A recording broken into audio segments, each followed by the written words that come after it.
Chapter 809. As far as the eye could see, everything was dark and gloomy, as if it was raining and the sun couldn't be seen. The naked eye couldn't see very far, only a few hundred meters away. However, within this area, there were broken limbs and intestines spilling out. The blood on the ground had yet to coagulate and was still flowing slowly. It was obvious that the fierce battle was about to end. Countless people had died with their eyes wide open. Roughly estimating, thousands of people had died within this area of a few hundred meters. No wonder it was said that the fight for treasures was the most intense when they first entered. Often, because of the appearance of a single immortal herb, everyone would gather and fight over it. The hazy mist was obviously condensed from spiritual energy. Just breathing it in was enough to refresh one's mind, but the thick smell of blood in the air made it hard for people to breathe freely. The group was glad that they were the last to enter. Although they might have lost the chance to obtain the precious treasure, they had avoided heavy casualties.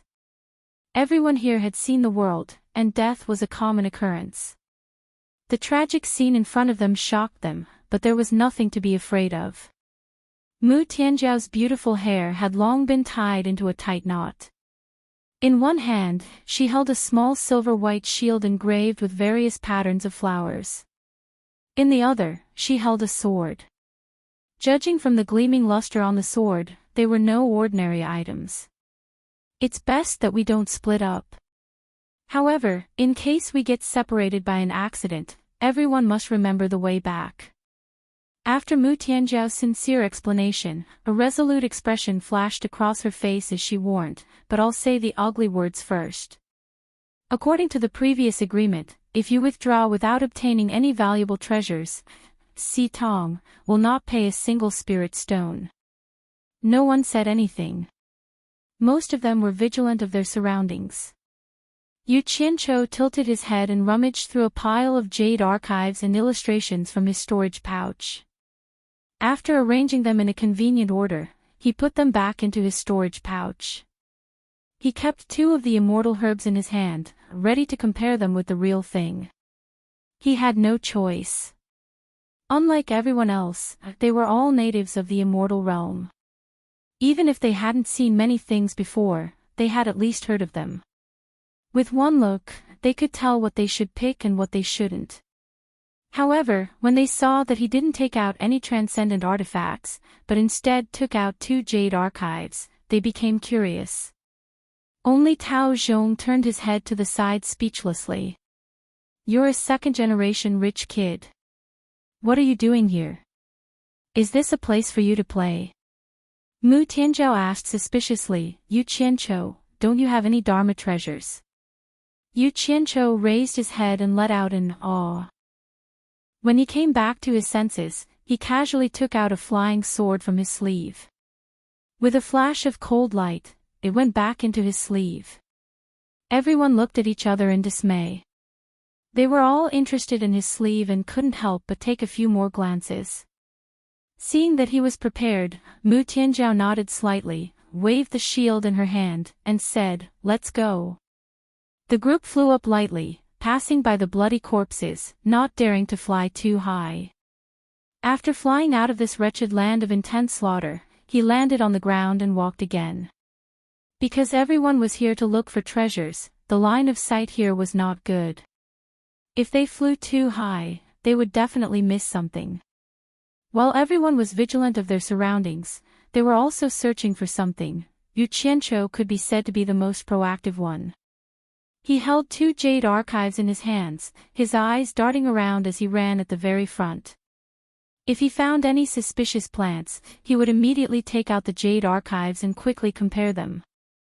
The others could not understand what he was doing, but Mu Tianzhao was a little touched by his initiative. Tao Zhong was the only one who scolded him in his heart.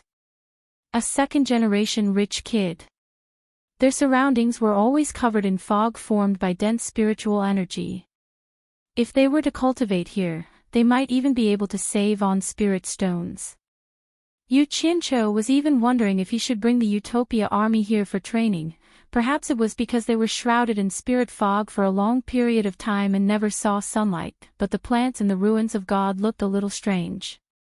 They were mostly different from the plants commonly seen outside. This brought great trouble to Yu Qianqiu's search. He could barely walk far, and he would have to stop for a moment when he encountered a strange plant. However, the benefits it brought were also great. It did not take long for him to be able to eliminate some things without looking at the jade archives. The entire terrain of the ruins of God seemed to be made up of hills. Tall mountains were rarely seen, perhaps because they had not yet ventured deep into the ruins. It was also probably related to the lack of sunlight. There were very few tall trees in the surroundings. This was a good thing for the treasure hunters, as they did not have as much cover. Along the way, they occasionally saw traces of fighting. There were ferocious beasts that had been killed, as well as the corpses of those who had been killed in battle. The storage bags and storage bracelets on their bodies were nowhere to be seen. It was obvious that they had been taken by their opponents. After hundreds of thousands of people swept through the area, it was indeed very safe. Even the wild beasts were probably scared out of their wits, let alone the ferocious beasts. Although Yu Qianqiu and the others were the last to enter, they did not come out empty-handed. They found quite a number of immortal herbs along the way. Although they were not very valuable, they would pick them as long as they passed by. Because the reward given by the four-way sect was 1/10 of the estimated value of the items they found, every item they collected was equivalent to an additional reward. This made Yu Qianqiu admire Mu Tianjiao's methods. She made everyone feel like they were shareholders in his previous life, working hard with the mentality that the more they earned, the more they would get. However, Yu Qianqiu was not interested in this small amount of money. He couldn't even be bothered to look at the low-grade jade archives with the highest value being 1 divine-grade spirit stone. In his hand were mid-grade and high-grade jade archives with the lowest value of 1 divine-grade spirit stone, with the highest value reaching hundreds of billions of divine-grade spirit stones. Currently, everyone was still in the outer region of the ruins of God. It would be very difficult for Huang Xiaolong to find mid-grade and high-grade immortal herbs. Everyone had more or less harvested their harvest, but he did not even touch a single stalk. Not to mention Mu Tianjiao, even everyone else was a little unhappy. Because once they went out, he, Yu Qianqiu, would have to take a share of everyone's hard-earned harvest. How could he just split the money and not do any work? Who knew that before everyone could complain, Yu Qianqiu would be the first to do so? He who was walking at the front suddenly stopped, turning around and shouting at the crowd, following behind others like this is not a solution. There really isn't anything valuable here. Even if there was, it would have been swept clean by the hundreds of thousands of people ahead of us. Why don't we just fly forward, go deeper inside and make a fortune? What do you guys think? Everyone exchanged a look, hesitating. Going deeper inside was indeed possible, but there were definitely too many people here. Even if they came across something good, they would have to fight to snatch it. The risk was too high. If they dragged on for another day or two, many people would die, and the danger would be greatly reduced. At that time, it wouldn't be too late to plot again. Mu Tianjiao pondered in silence. In truth, her thoughts were more or less the same as everyone else. She indeed wanted to drag on for another day or two. Seeing that no one spoke, Yu Qianqiu waved his arm, shouting, "What's there to be afraid of? The timid will starve to death. The bold will die from overeating. It's impossible to make a fortune without taking risks. Everyone, be straightforward, are we going or not?" Someone couldn't stand it, mistaking him for someone slacking off and mocking, "Since you don't work and keep wandering around, why don't you go deeper and explore the situation first?" Mu Tianjiao still wanted to stop them, telling everyone not to cause trouble that was detrimental to unity. Unexpectedly, Yu Qianqiu slapped his thigh and laughed. "Good idea, you guys take your time to search, I'll go scout out the situation first, then come back to look for you guys. It's settled then." With that said, he disappeared into the spirit fog with a whoosh. Mu Tianjiao wanted to stop him, but she didn't have time. The group of people were speechless, realizing that this guy was really bold, actually daring to go in alone. Yu Qianqiu flew inside quickly with a face full of excitement. He had long wanted to leave the group and act alone. Otherwise, if he encountered something good, it would be inconvenient to take it for himself, and if he was forced to kill his own people to snatch the treasure, how embarrassing would that be? Just as he was fantasizing that he had picked up a treasure worth hundreds of billions, suddenly, a sharp whistle cut through the air, and dozens of streams of light formed a matrix, sealing off his path forward and retreat, rapidly shooting towards him. If it was someone else who encountered this, they would probably be in danger, because they had lost the space to teleport through and dodge. F***ck. You're courting death. Yu Qianqiu was instantly enraged. He hadn't found anyone to fight since he came in, but someone actually ambushed him. It was really intolerable. With a wave of his arms, he used the metal incantation, and in an instant, dozens of flying swords that attacked him exploded into silver powder with a hum. At the same time that he attacked, Yu Qianqiu quickly passed through the silver powder that filled the air and shot in the direction of the attack. Along the way, he was afraid that the person who ambushed him would escape, so he disappeared with a teleport, directly appearing in the forest below. The 30 people lying in ambush in the forest were prepared to secretly attack and steal the treasure. Before entering the Divine Ruin Realm, they had already secretly trained in a group attack in the sect for a long time. This was the first time that they had found someone alone, and the first time they attacked as a group. Who knew that after the flying swords were released, they would suddenly lose contact with everyone? The 30 people were looking at each other in dismay when they suddenly realized that there was one more person among them, and they were immediately shocked.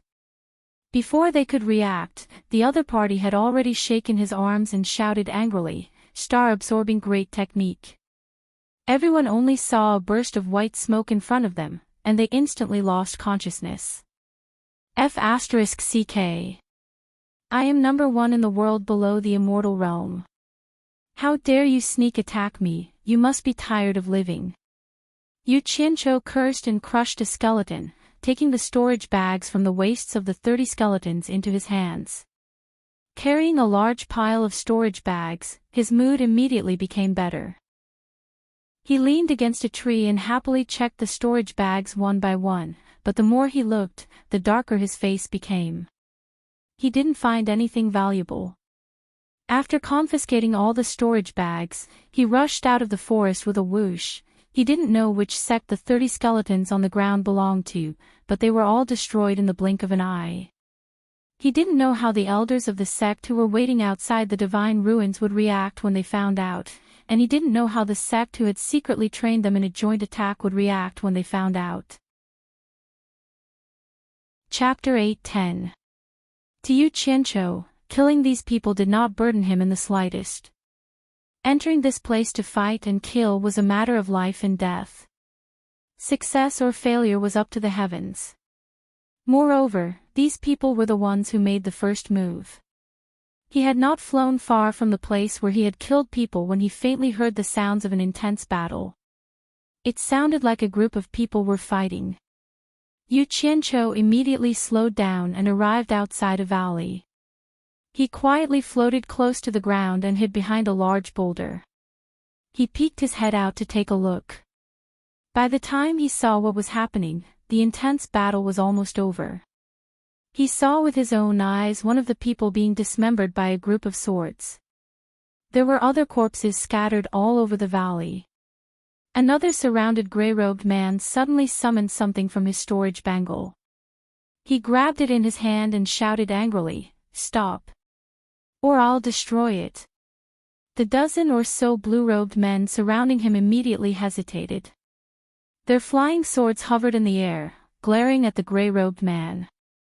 However, none of them dared to make another move. After exchanging glances, one of them stepped forward and said with a cold smile, "Hand it over, and I promise to let you live." "Do you think I'll believe your bullshit?"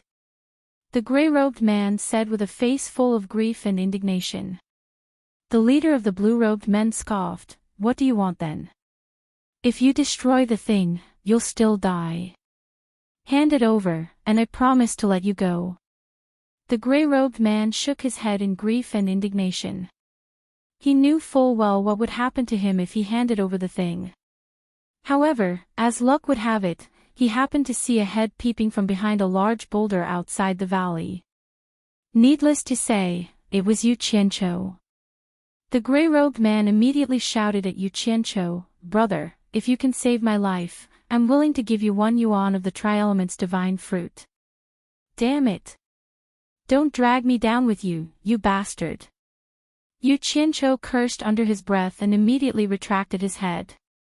However, he seemed to have heard the name, Tri-Elements divine fruit, somewhere before. He immediately took out the Jade Archive and checked it. The dozen or so blue-robed men looked over, but saw no one. The leader immediately laughed and said, "Do you think we're 3-year-olds? You're still trying to create a diversion at this point. I advise you to obediently hand over the item, and I promise to let you go." However, the gray-clothed man was unwilling to give up. He shouted again, "Brother, do you think it's too little? All right, as long as you can save my life, I'm willing to give you 2 essences of the 3 elements immortal fruit. If you can help me kill all of them and take revenge, I can give you all of the 3 elements immortal fruits." Yu Qianqiu, who was hiding behind the boulder, turned a deaf ear to him. He was waving his fists excitedly in the air. He had finally found the description of the 3 elements immortal fruit in the intermediate level illustrated handbook. This 3 elements immortal fruit was not simple. It had miraculous effects, and was one of the 3 main ingredients of the Immortal Ascension Pill. What was the Immortal Ascension Pill? When one's cultivation base reached the peak of late divine transformation stage, consuming this immortal pill would allow one's cultivation base to rise to early minor immortal stage. The Immortal Ascension Pill was just right for Yu Qianqiu. He was at the peak of the soul-severing final stage and was just a step away from breaking through to the minor immortal early stage. Don't underestimate this one step. Even in the immortal world, there were many people who couldn't take this step. Of course, reaching the early minor immortal stage didn't mean that one could forge an immortal physique. But as long as one's cultivation reached this level, forging an immortal physique wasn't a difficult task for people in the immortal world. All they needed to do was spend some money to borrow the passage from the Immortal Palace. Any one of the 72 passages from the immortal world to the mortal world would do. Even though the Immortal Ascension Pill was nothing to most cultivators in the immortal world, it was a priceless treasure for those who were stuck in the soul-severing stage for their entire lives. Especially those rich and powerful families in the immortal world, they would spend large sums of money to purchase it. One had to know that although the lifespan of a soul-severing cultivator was long, it wasn't immortality. Once one stepped into the immortal realm and forged an immortal physique, one would be able to live forever. Just imagine how tempting this was. Hence, the price of the Immortal Ascension Pill had always been high in the immortal world.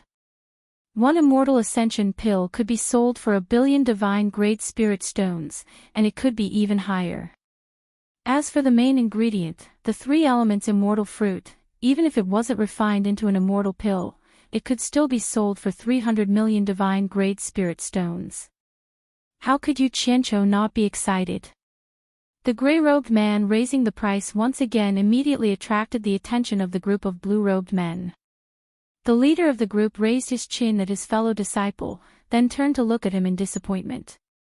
The latter immediately dashed over. Hiding behind a boulder, Yu Qianqiu had just put away the Jade Archive and made up his mind to snatch the treasure when he raised his head and saw a blue-robed man appear in front of him. Before he could react, the flying sword in the blue-robed man's hand was already flying towards him. With a wave of his left hand, Yu Qianqiu smashed the flying sword into dust. His right hand formed a claw as he used the Absorbing Star's great art. The instant white smoke rose from the blue-robed man's body, Wang Xiaolong had already rushed over and smashed the blue-robed man into pieces. As the white smoke dissipated, Yu Qianqiu appeared. Standing at the valley's exit, he slowly turned around to face the group of blue-robed men. Such a shocking entrance method immediately shocked the group of blue-clothed people. They didn't see the scene of Yu Qianqiu smashing the flying sword behind the rock, but they saw the scene of their fellow disciple being smashed into pieces by the opponent's palm. His fellow disciple didn't even have the time to scream before he died.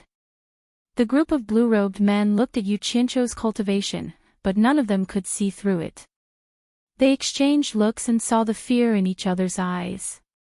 The leader of the group even exclaimed, "You're an immortal expert. How did you enter the divine ruin realm?" Yu Qianqiu wanted this kind of shocking effect. Although the absorbing star's great art was powerful, he did not want to casually show it in front of outsiders. This was because this move was a trump card no matter where he went. It had to be used conservatively, so he still used it to confuse them. "You've got some guts. I didn't want to interfere in your matters, but you actually dared to attack me first. You're really tired of living." Yu Qianqiu snorted coldly as he slowly walked into the valley. The gray-robed man was overjoyed. He looked around, and while the others were not paying attention, he teleported behind Yu Qianqiu to hide. At this moment, the leader of the blue-robed men shouted, "Run!" He was the first to teleport far away into the air, and then quickly flew away. The others also ran away at almost the same time. Yu Qianqiu was startled. The distance was a little far. He wanted to get closer and use his qi to lock onto them, then use the absorbing star's great art to finish them all off, and strive to leave no one alive. Who would have thought that the other party would run away without even thinking? He had thought that his shocking entrance would scare them into not daring to move, but they still ran away.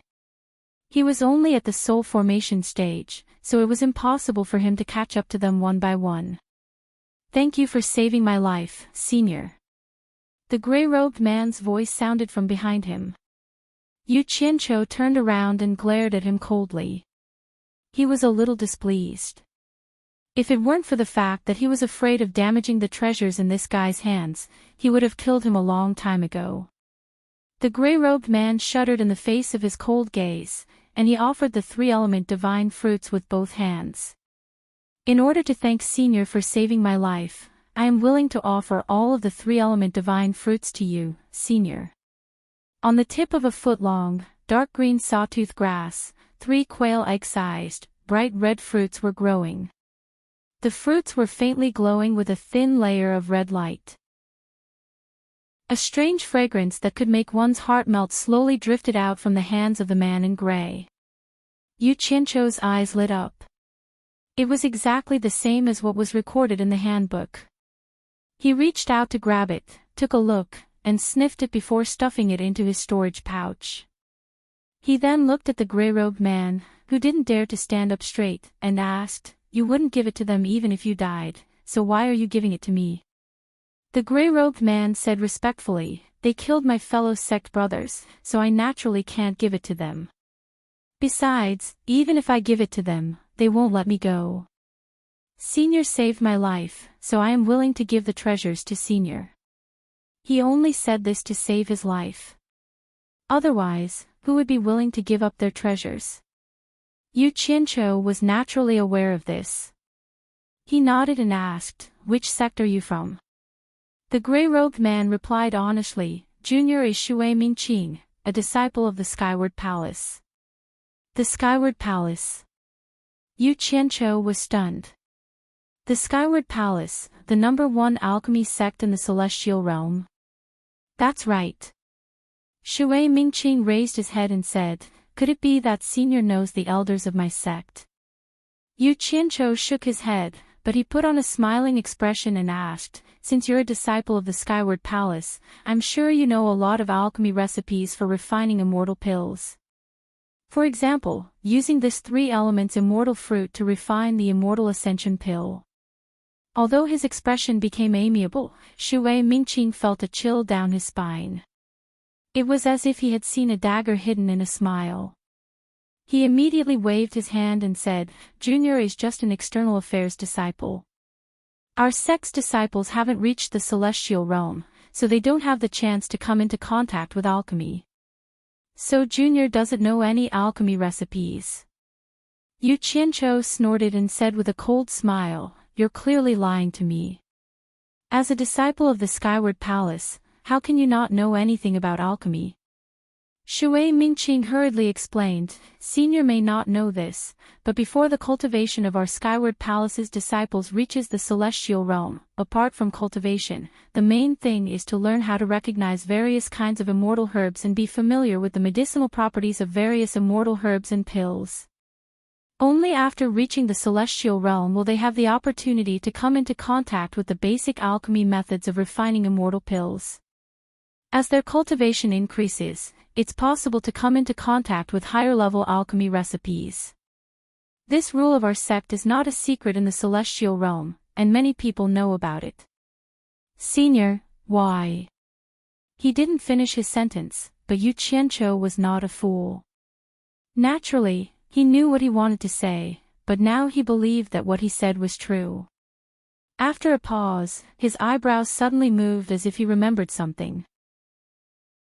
He coughed and said, "Since you said you're familiar with the medicinal properties of various kinds of immortal herbs and pills, I'd like to test you. Do you know about the limit-breaking pill?"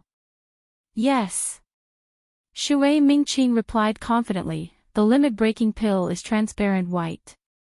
Ordinary cultivators with spirit stones can increase their cultivation by 1 level every time they take one, and they can't increase any more when they reach the end of the tribulation passing stage. There are actually 2 other colors of the limit-breaking pill, one is purple, and the other is red. Actually, both of them are poisonous pills." Chapter 8:11. Shui Mingqing spoke tirelessly, clearly explaining the pros and cons of the limit-breaking pill.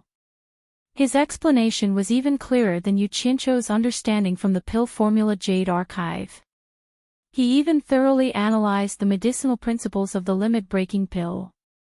This greatly amazed Yu Qianzhou. The Skyward Palace was indeed worthy of being the leader of the industry in the immortal realm. It had already formed a fairly complete cultivation system. Its disciples had already laid a solid foundation before they even came into contact with alchemy. Once they officially started in the future, they would be able to achieve twice the results with half the effort. Sure enough, the methods accumulated over the years were not something that the cultivation sects in the mortal world could compare with. "Then let me test you again. Is there any way to get rid of the toxins that have seeped into the body after taking the limit-breaking pill?" Yu Qianzhou asked with a smile, his hands behind his back. He really did have the air of an old pedant testing his students. Shui Mingqing's face was filled with doubt. He did not know why this senior would ask such a simple question. Even if these questions were not known to everyone in the immortal realm, they were not secrets, were they? Yu Qianzhou urged with a smile, "It doesn't matter. Don't worry and say it boldly." Shui Mingqing paused for a moment, then continued to reply respectfully, "The toxins of the real limit-breaking pill are relatively mild. Generally, cultivators can rely on their own cultivation to self-regulate and eliminate the toxins within a month. But the limit-breaking pill is different. It is very harmful to the cultivator's body. The more they take, the more toxins will seep into their limbs, bones, and meridians. In severe cases, they will die suddenly, but in light cases, their cultivation will not progress. In fact, many people in the immortal realm use the limit-breaking pill to forcibly increase their cultivation. But for the famous sects, this method of spoiling things through excessive enthusiasm is generally not used. At first glance, it can quickly form a batch of power in a short period of time. But in the long run, even if the golden marrow cleansing pill is used to get rid of the toxins in the body, it will also cause congenital damage to the meridians in the limbs and bones, resulting in acquired deficiencies. This will bring great confusion to future cultivation. Since ancient times, almost none of the cultivators who have taken the limit-breaking pill have been able to increase their cultivation above the great immortal realm, unless there is another elixir to remedy it. So for the famous sects, they generally do not use methods like spoiling things through excessive enthusiasm like the limit-breaking pill. Because for them, they care more about long-term benefits. Only when there are more strong cultivators in the sect can the benefits of the sect last longer. That makes sense. Yu Qianqiu nodded slightly and asked, the marrow-cleansing golden pill you mentioned is the thing that can remove the poison from the limit-breaking pill, right?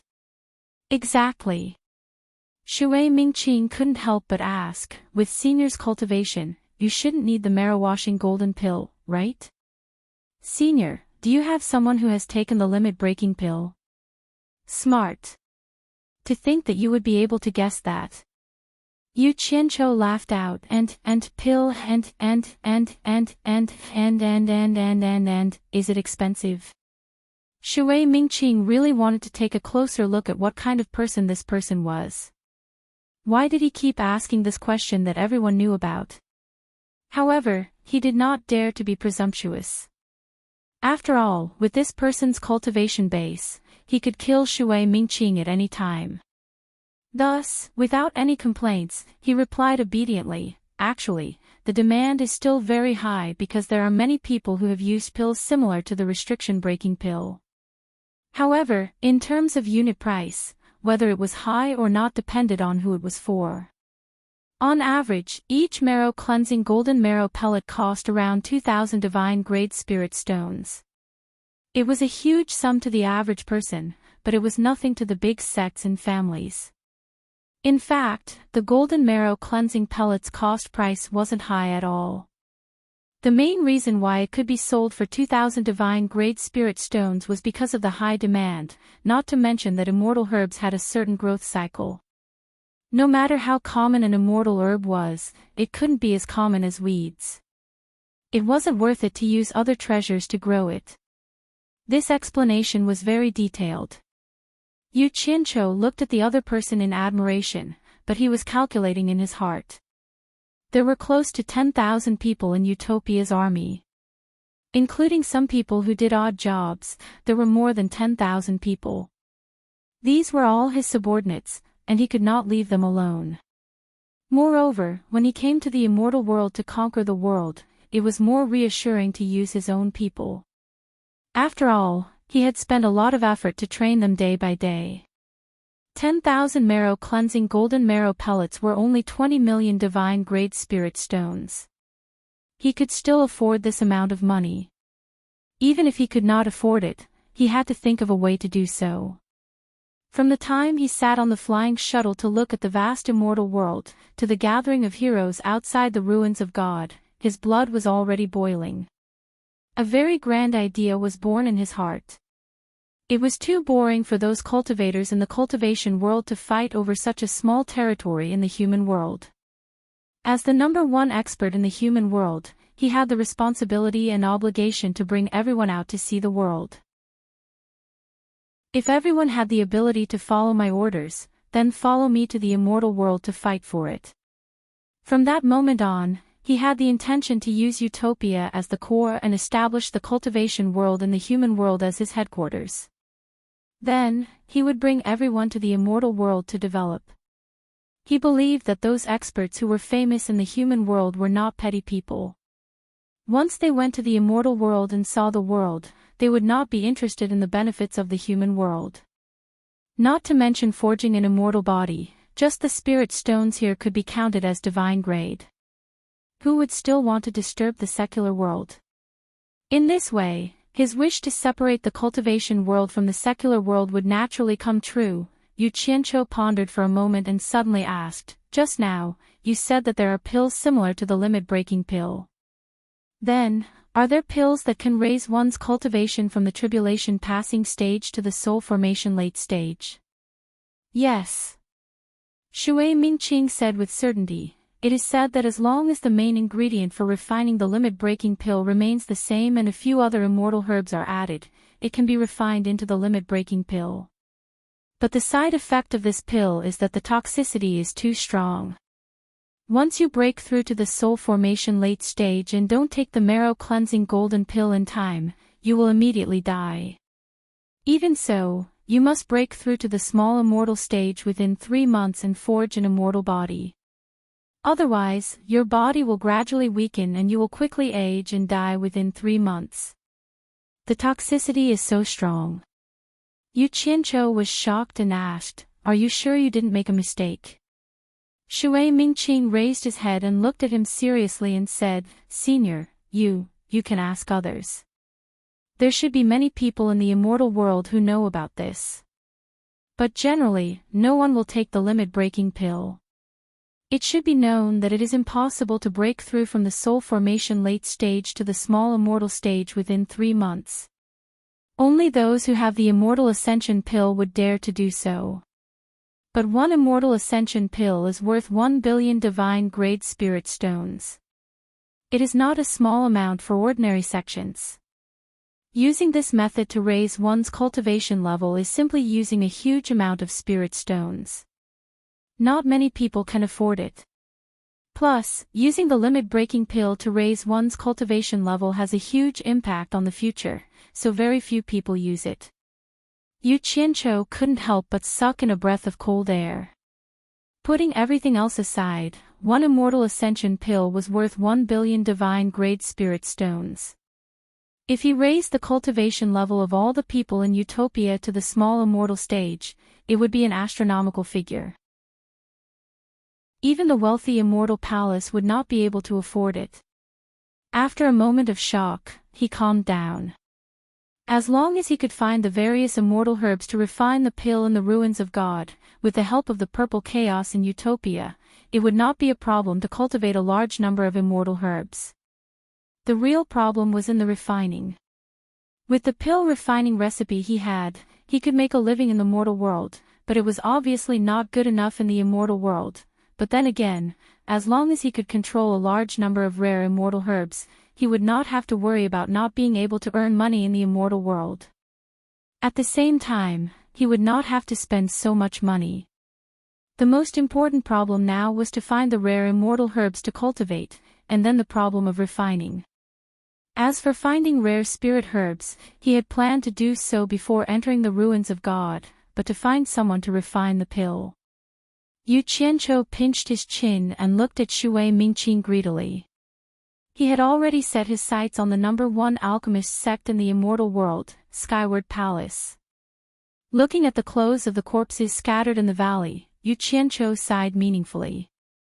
It seems that among the 30 people from Skyward Palace who came in, you are the only one who is lucky enough to be alive. What are your plans for the future? Shui Mingqing's face darkened when he heard this.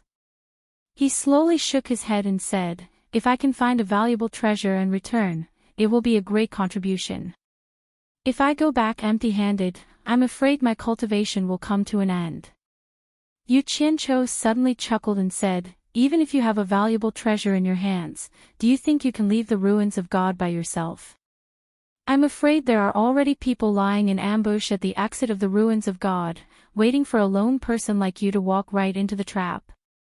Shui Mingqing was immediately stunned on the spot. After a moment of absent-mindedness, he suddenly raised his head and bowed. "Senior's cultivation is profound. Please show me a way out." He was not stupid. After he reacted, he immediately guessed that Yu Qianqiu must have a purpose for saying this. Otherwise, with the other party's cultivation, there was no need for him to pay attention to him. Talking to smart people is really enjoyable. You understand with just a hint. Yu Qianqiu scanned the entire valley and said slowly, "I won't hide it from you. After we go out, I will have to deal with your sect. When the time comes, you can introduce me to them. Secondly, you will follow me for this month. When we go out together a month later, I will give you a rare treasure that you can take out so that you can explain to your sect. Of course, during this month, you will also have to display your specialty and help me lead the team to find all kinds of rare immortal herbs. What do you think?" Shui Mingqing was overjoyed. With the other party's ability, it should not be a problem to protect him. Moreover, there was no need for the other party to lie to him. He was such a burden in this dangerous area. He immediately bowed and said, Junior will follow Senior's arrangements. Ah. As he said this, he looked around and was stunned. Senior wants me to lead the team. May I know where Senior's men are? Chapter 8:12. Yu Qianqiu laughed and walked over to pat him on the shoulder. He seemed to have found the feeling when Immortal Crocodile patted him. Then he said, Don't worry, it won't be long before a large number of experts will come to command you. I guarantee that you'll have a good time in the Divine Ruin Realm. Shui Mingqing was shocked by his pat and nodded with an awkward smile. I'll follow Senior's arrangements, Senior's arrangements. Yu Qianqiu looked around and pointed to the valley. Find a place to hide in this valley first. Wait for me for a day or two. I'll come find you then. A day or two. Shui Mingqing immediately said with a bitter face, Senior, there are no good places to hide in this valley. I'm afraid I won't be able to hold on for a day or two before I'm discovered. I see. Yu Qianqiu was startled. He waved his hand and said, It's okay, I'll give you a safe place to hide. Just as he waved his hand, the ground surged and the two of them went straight underground. Shui Mingqing looked around in surprise and said blankly, Earth manipulation technique. The layer of soil above their heads healed and the light disappeared instantly. The two of them were still sinking until they reached a depth of about 100 meters underground. Yu Qianqiu learned from Huang Tian that day and scattered a large pile of fluorite. The surrounding layer of soil was inlaid with fluorite and retreated. In a short while, a spacious underground room was formed with tables and chairs. Although Shui Mingqing knew of the earth manipulation technique, it was still the first time he witnessed such a magical scene. His eyes couldn't help but shine as he cupped his hands and praised, Senior's methods are indeed extraordinary. Junior is impressed. Stop flattering me and don't run around. Wait for me to come back. Yu Qianqiu dove into the soil and disappeared. The cornucopia of the world commerce had lost its former prosperity. Although the ruins had been cleaned up, it would still take time for the cornucopia to recover its former vitality. The half-collapsed god of wealth peak became steeper and steeper. The protective formation that had been broken back then could no longer be set up because of Yin Baikong's death. Even if it could be set up, it would certainly not be as powerful as the one Yin Baikong had set up. World Chamber of Commerce no longer had such a capable person. Yu Qianqiu stood quietly at the edge of the cliff outside the cornucopia. The suspension bridge leading to the cornucopia was right in front of him. It had lost its usual sense of mystery. The cornucopia was no longer shrouded by clouds and mist, and the situation inside was clear at a glance. Even the Hall of Wealth on the God of Wealth Peak could be seen clearly. Yu Qianqiu sighed softly. Without Yin Baikong, the World Commerce Association lacked a little flavor. Yin Baikong's courage that day when he was on the brink of death and didn't even care about the afterlife was indeed admirable. Even after thousands of years, if the World Chamber of Commerce still existed, then no one would be able to avoid Yin Baikong, the founder of the World Chamber of Commerce. He could be considered to have died a worthy death, preserving his prestige for a lifetime. Two cultivators came together. It was unknown which sect they were from, but they were about to cross the bridge and enter the treasure basin. Suddenly, they noticed a person standing at the bridgehead, blocking their way. One of them immediately shouted, "Friend, please stand to the side. Don't block the way." Yu Qianqiu slowly turned his head and looked at the two indifferently. With a flash, he turned into an afterimage and directly shot towards the God of Wealth Peak. The person who shouted immediately clicked his tongue and said, "Look at this speed, his cultivation is really extraordinary. I wonder where he came from. Let's go. Why are you in a daze?" He pulled the other person. The latter slowly looked at him and didn't know whether to laugh or cry. "Do you know who you shouted at just now? He's already gone. Who cares who he is? Don't tell me it's the world's #1 expert, Yu Qianqiu. Let's go. That person laughed. The other person immediately gave him a thumbs up and said, you guessed it right. He's Yu Qianqiu. The former's face froze. He was stunned on the spot and couldn't laugh anymore. The butcher of the cultivation world in the past, the current punishment master of the demon region, and the world's #1 expert, Yu Qianqiu. This person is not a kind person. He's famous for being cruel and merciless. God knows how many people have died in his hands. 4 of the world's top 10 experts have already died in his hands, and I actually asked him to make way. In the Hall of Wealth Reverence, Sikongju and Jing Yuankong were gathered together, working together to discuss the plan to revive the World Commerce Chamber. Suddenly, they saw a figure land outside. With his back facing the two of them, he slowly stood under the pine tree with his hands behind his back. If they hadn't seen it with their own eyes, the two of them wouldn't have realized that someone had arrived. They were instantly shocked. This person's cultivation is so high. The two of them came out in a flash. Sikongju stared at the person's back and said in a deep voice, "May I know which expert has graced my cornucopia with his presence?" Back then, your master often stood here to watch the clouds gather and disperse, and the world change. Back then, I didn't understand what was so interesting about it, but now I understand. This kind of behavior will slowly cultivate one's character and make one's heart as broad as the heavens and earth. That's why your master self-destructed. If it was Fatty Pei, even if there was the slightest hope, he would still compromise and live on. This is the difference between people. Some people's arrogance is not on the surface, but in their bones.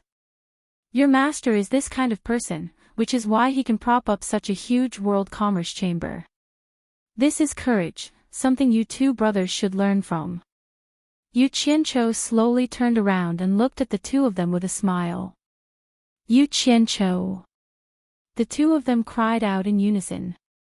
Then, as if remembering something, the two of them looked at each other and immediately cupped their hands. Greetings, torture envoy. Yu Qianqiu waved his hand, indicating that there was no need to be so polite. He asked with a smile, "How is it? Is the World Commerce Chamber all right? No one has any designs on the World Commerce Chamber, right?" Sikongju immediately took a step forward and answered, "Senior Bai has spoken, and the torture envoy has shaken the world, so no one dares to have any designs on the World Commerce Chamber." These words had already expressed their attitude, set their position, and made it clear that the World Commerce Chamber was a part of the demon domain. Although they said this, their hearts were pounding. They didn't know why Yu Qianqiu would suddenly come to God of Wealth Peak. Was he really going to reach out to the World Commerce Chamber? Hee. Don't be so courteous. I'm here to ask for your help. Yu Qianqiu said bluntly, the World Commerce Chamber's contact network is spread across all the countries. I want you to help me spread a message. Tell all the soul formation experts in the world that the great formation sealing the Holy East lands has been broken, and the trapped experts from the immortal and netherworld have already returned. Within 2 days, I want all the soul formation experts in the world to gather in the Holy East lands. At that time, I have an important announcement. Those who can't get there within 2 days will bear the consequences. Holy East lands. Sikongju and Jing Yuankong were stunned by this news. As Nongzhu knew that this matter was of great importance, she didn't let Nanming Patriarch divulge the news, so everyone didn't know about this news in a short period of time. From Yu Qianqiu's words, the two of them couldn't help but think of the rumors from a while ago. It was said that a large number of mysterious experts had suddenly passed through the skies of China's cultivation world. Seeing that the two of them were still in a daze, Yu Qianqiu frowned and asked indifferently, "Can you help me spread the news as quickly as possible?" The two of them suddenly came back to their senses and expressed that there was no problem. After a slight pause, Sikongju asked softly, "All the soul formation cultivators are going. Then, are we going to go as well?" Yu Qianqiu stared at the two of them and said in a low voice, "You two can discuss it among yourselves. Just one of you will go. After all, the World Chamber of Commerce is such a big business and it needs someone to take charge. If one of you comes, go and experience it. It will be beneficial to the development of the World Chamber of Commerce. Also, Xian Island has been destroyed, so there's no need to inform Nanming Patriarch and Nongzhu. The other soul formation experts must be informed. It's up to them whether they want to come or not. Let them decide for themselves."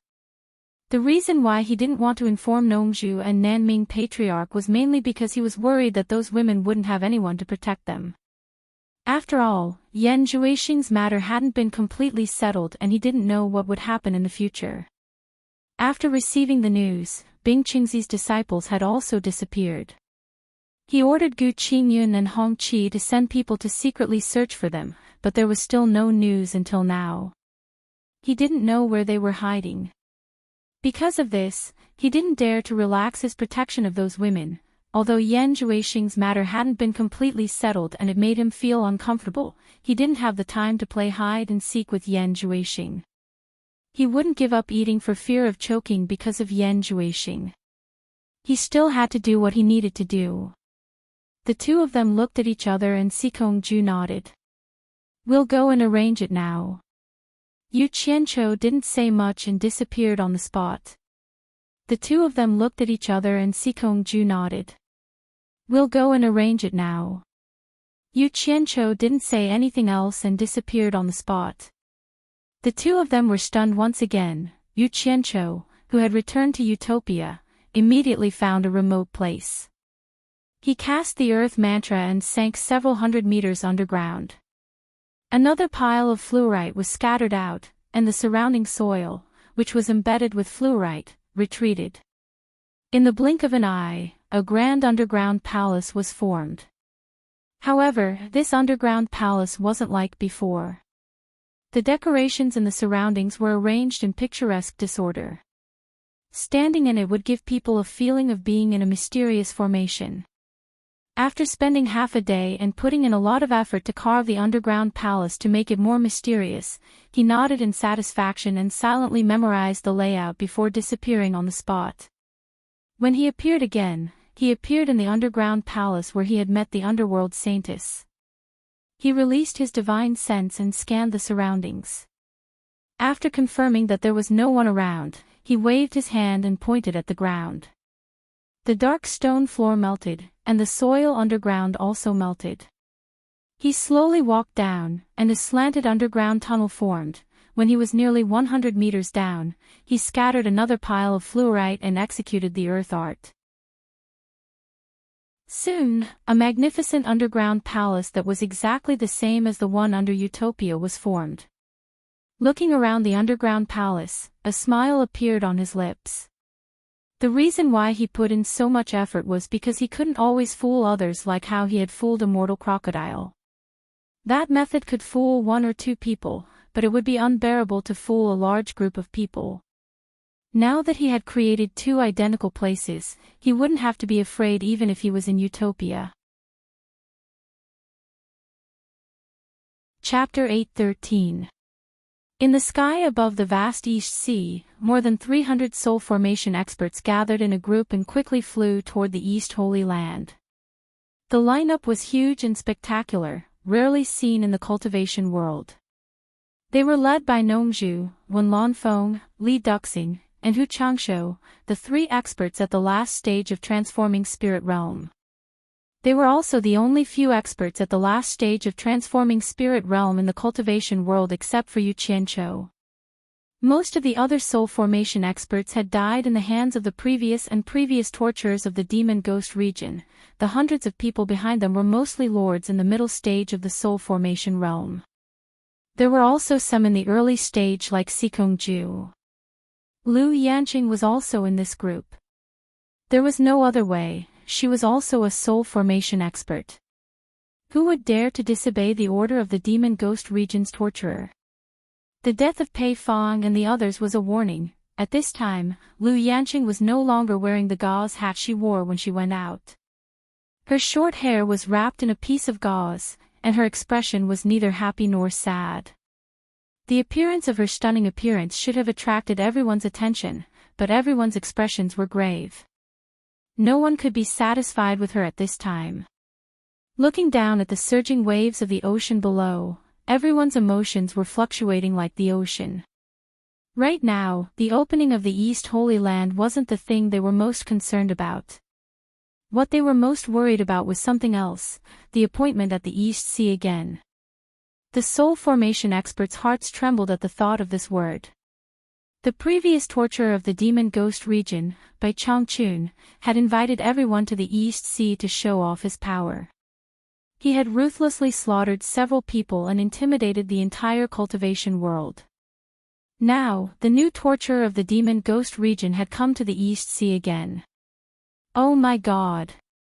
What did Yu Qianqiu want to do? Did he want to ruthlessly show off his power like his master?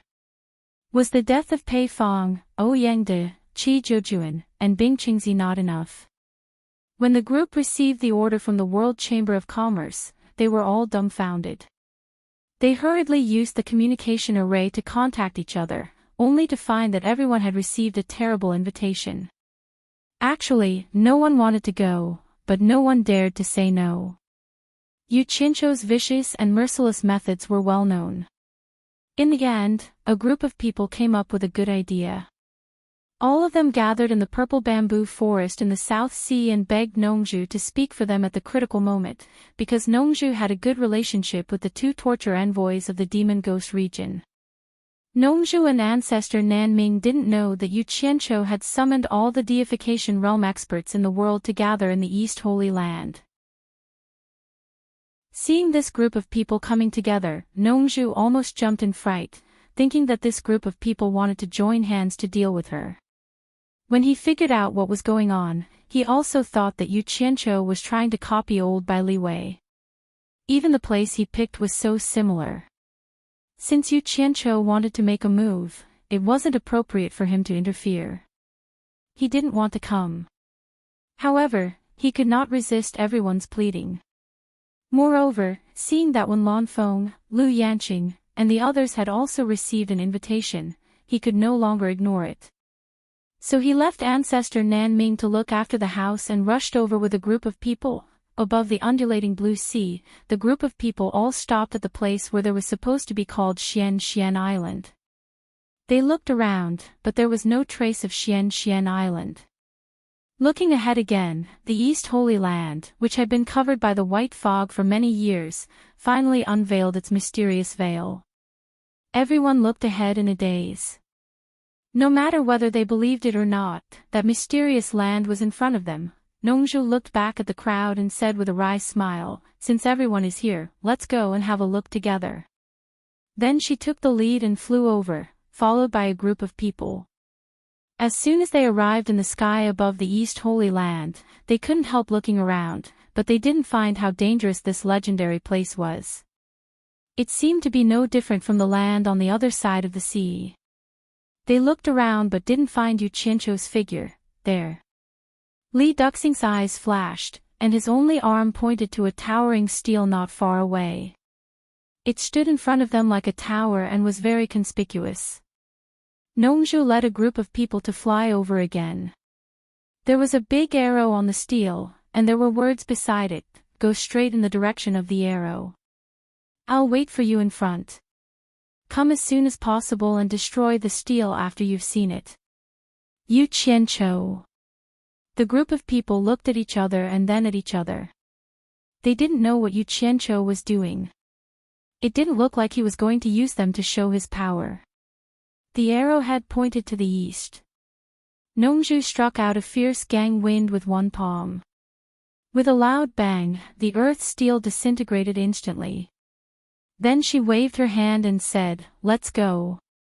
Let's go and see what that guy is doing." The group of people quickly flew toward the east. The mountains and rivers below passed quickly under their eyes, and they were amazed by the occasional glimpse of the indigenous tribes. On the way, They occasionally saw cities and secular people bustling on the streets of the cities. They couldn't believe that this was the legendary dangerous Holy Land of East. They flew for a whole day, but still didn't see Yuchencho's figure. They all suspected that they had bumped into Yuchencho. But they had been flying east according to the direction of Yuchencho's arrow. They didn't change their direction. Just as everyone was flying above a vast primeval forest, in the midst of a mountain range, a shout suddenly came from below, "Stop flying, here, it's right here." Hearing that, they stopped and looked down. They vaguely saw Yuchencho waving to them on the top of a towering hill. He shouted, come down, don't dawdle. Come down, it's here. Let's go." Nongju seemed to have become the leader. With a shout, she led everyone to fly down together. When everyone floated in front of Yuchencho, Yuchencho couldn't help but be stunned when he saw Nongju. He said, "I didn't ask you to come, why are you here?" Nongju said unhappily, "You made such a big commotion, I had to come even if I didn't want to." As he said that, he turned to look at the people behind him. Many people turned their heads guiltily. They were the people who urged him to come. When Lanfeng subconsciously turned to look at Lu Yanqing and found that she was biting her lips and staring at Yuchencho. Yuchencho first counted everyone.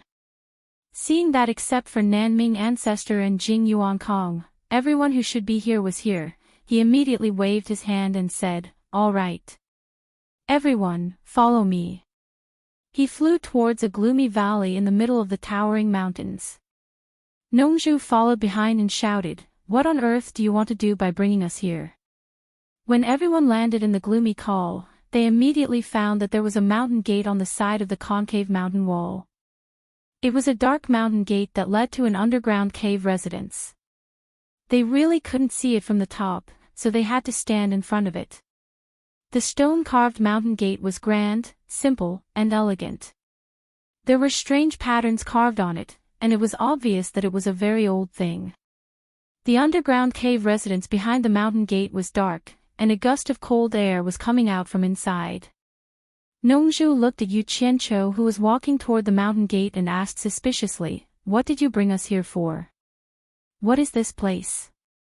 Standing on the steps of the mountain gate, Yuchencho turned to look at everyone and explained with a smile, "This is a good place." Back then, there were immortals from the immortal world who were trapped in the East Holy Land. They ruled this continent and built an immortal city on the ground, but it was empty now. The other group of people who were trapped were the meditation cultivators from the underworld. They dug out an underground world under this mountain, and this is the entrance to the underground world.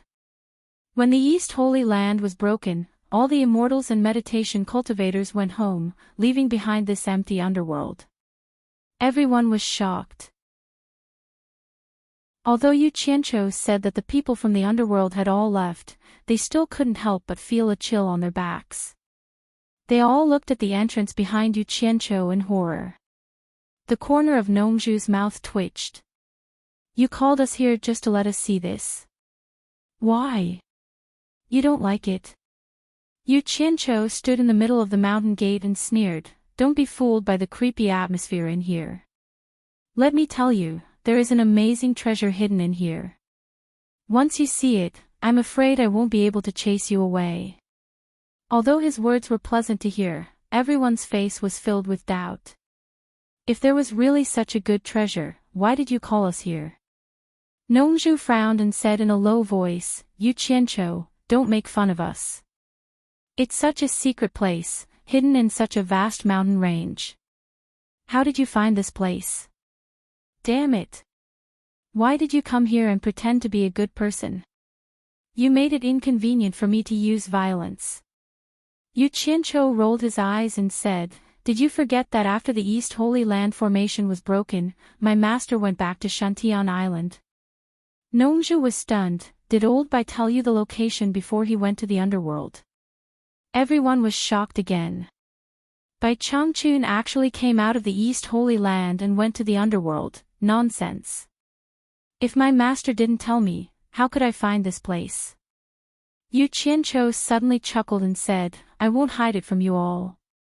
I found a shocking secret here. There's a teleportation formation here that leads to an abandoned immortal grass garden from the immortal world. I have already gone there once through the teleportation array, but it is too big and the immortal herbs are scattered in the mountains. I don't have enough manpower to search for them by myself. Plus, there are some ferocious beasts in there. Those who are not at the demigod realm can't handle them. So I thought of asking for your help. But don't worry, I won't let you work for nothing. Everyone will get a share of the immortal herbs. Everyone looked at each other. They were all skeptical of this statement. Nongzhu sneered and said, since there is a teleportation array here, why would those people from the immortal world and the underworld be trapped for so long? Who's afraid of a glib tongue? Yu Qianqiu's expression turned serious and said, the heaven and earth formation that seals the East Holy Land is no small matter. It was set up by the Thousand Swords demon monarch himself.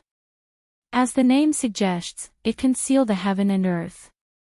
In the beginning, they didn't realize that the heaven and earth formation could isolate the teleportation function of the teleportation array.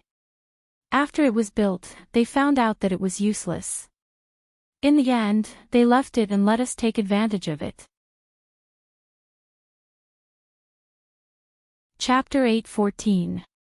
In the gloomy valley, over 300 soul-forming stage experts were silent.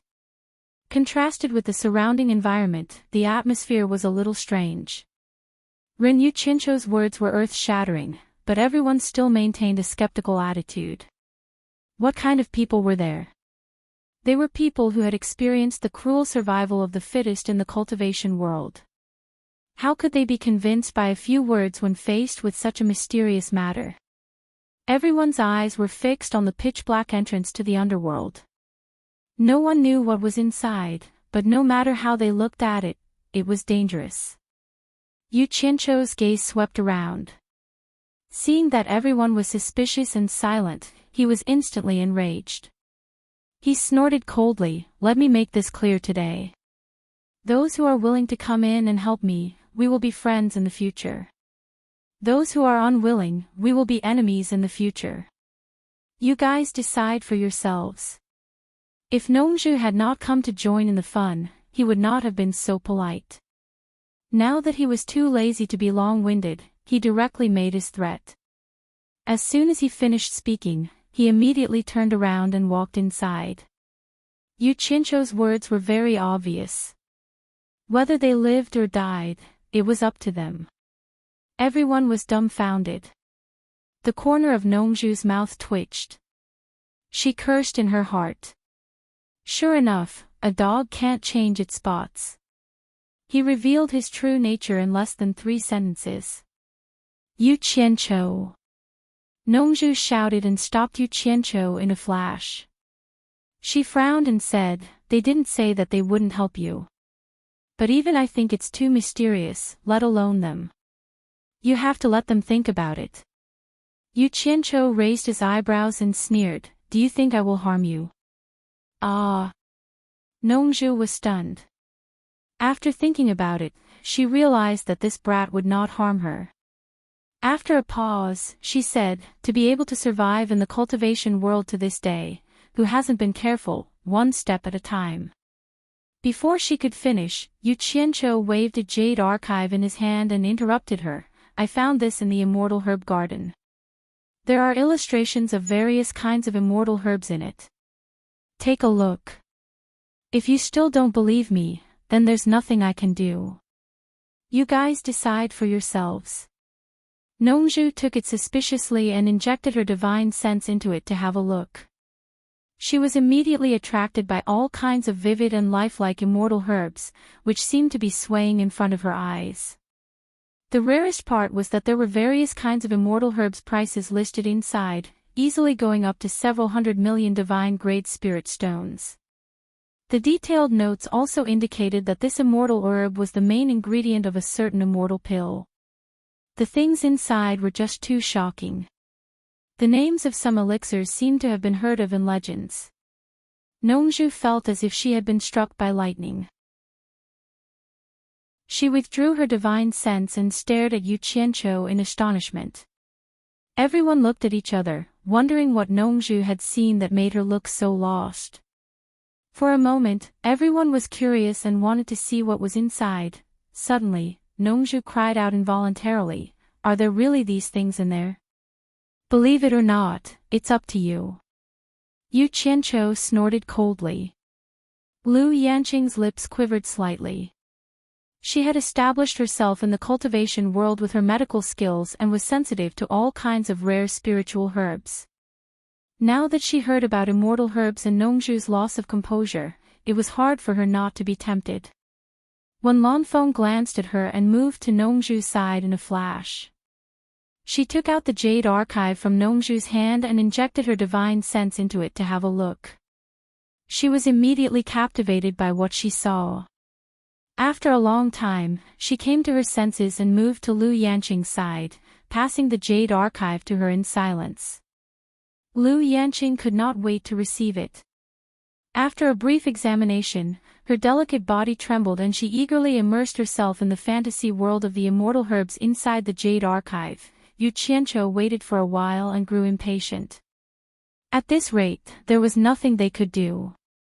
He immediately shouted, "Great miracle healer Lu, we don't have time to wait for you. Everyone, quickly turn it around. One look is enough. Once we enter the immortal herb garden, we can look at the real thing."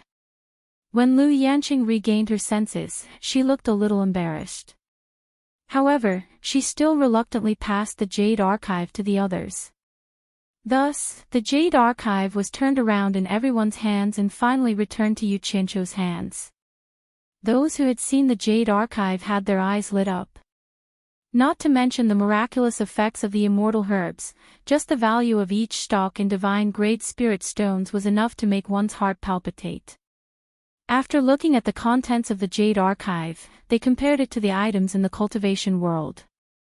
The items in the jade archive were simply rubbish. Everyone was considered to have seen a lot in the cultivation world. The details of the jade archive were intricately engraved, definitely not the work of an ordinary person. In the cultivation world, they had never seen something so lifelike engraved on a jade archive. Everyone knew that with their cultivation, they would not be able to achieve such a feat. However, there was one thing they could be sure of: this jade archive was not a fake. Yu Qianqiu put away the jade archive. Disregarding everyone's agreement, he said indifferently, "The underground palace is very complicated and dangerous. Everyone, follow closely. I won't be responsible if anything happens." He turned around and entered. Unexpectedly, while everyone was still hesitating, Hu Changshou took the lead and followed behind Yu Qianqiu. Nongzhu was next, then Lu Yanqing, followed by Wen Lanfeng, Li Duxing, Sikongju. At this point, there was nothing more to think about. Everyone entered the underground palace one after another. Those who were overly cautious and did not want to enter could not bear the consequences of offending Yu Qianqiu. Thus, they could only follow the crowd and enter. In the blink of an eye, the secluded valley outside became empty. The world inside the underworld was indeed vast. The passages were as dense as a woven web. If one was not careful, it was possible to take a wrong turn. It was obvious that the underworld had gone through many twists and turns. Many places had collapsed ruins. In addition, Yu Qianqiu had said that this place was dangerous.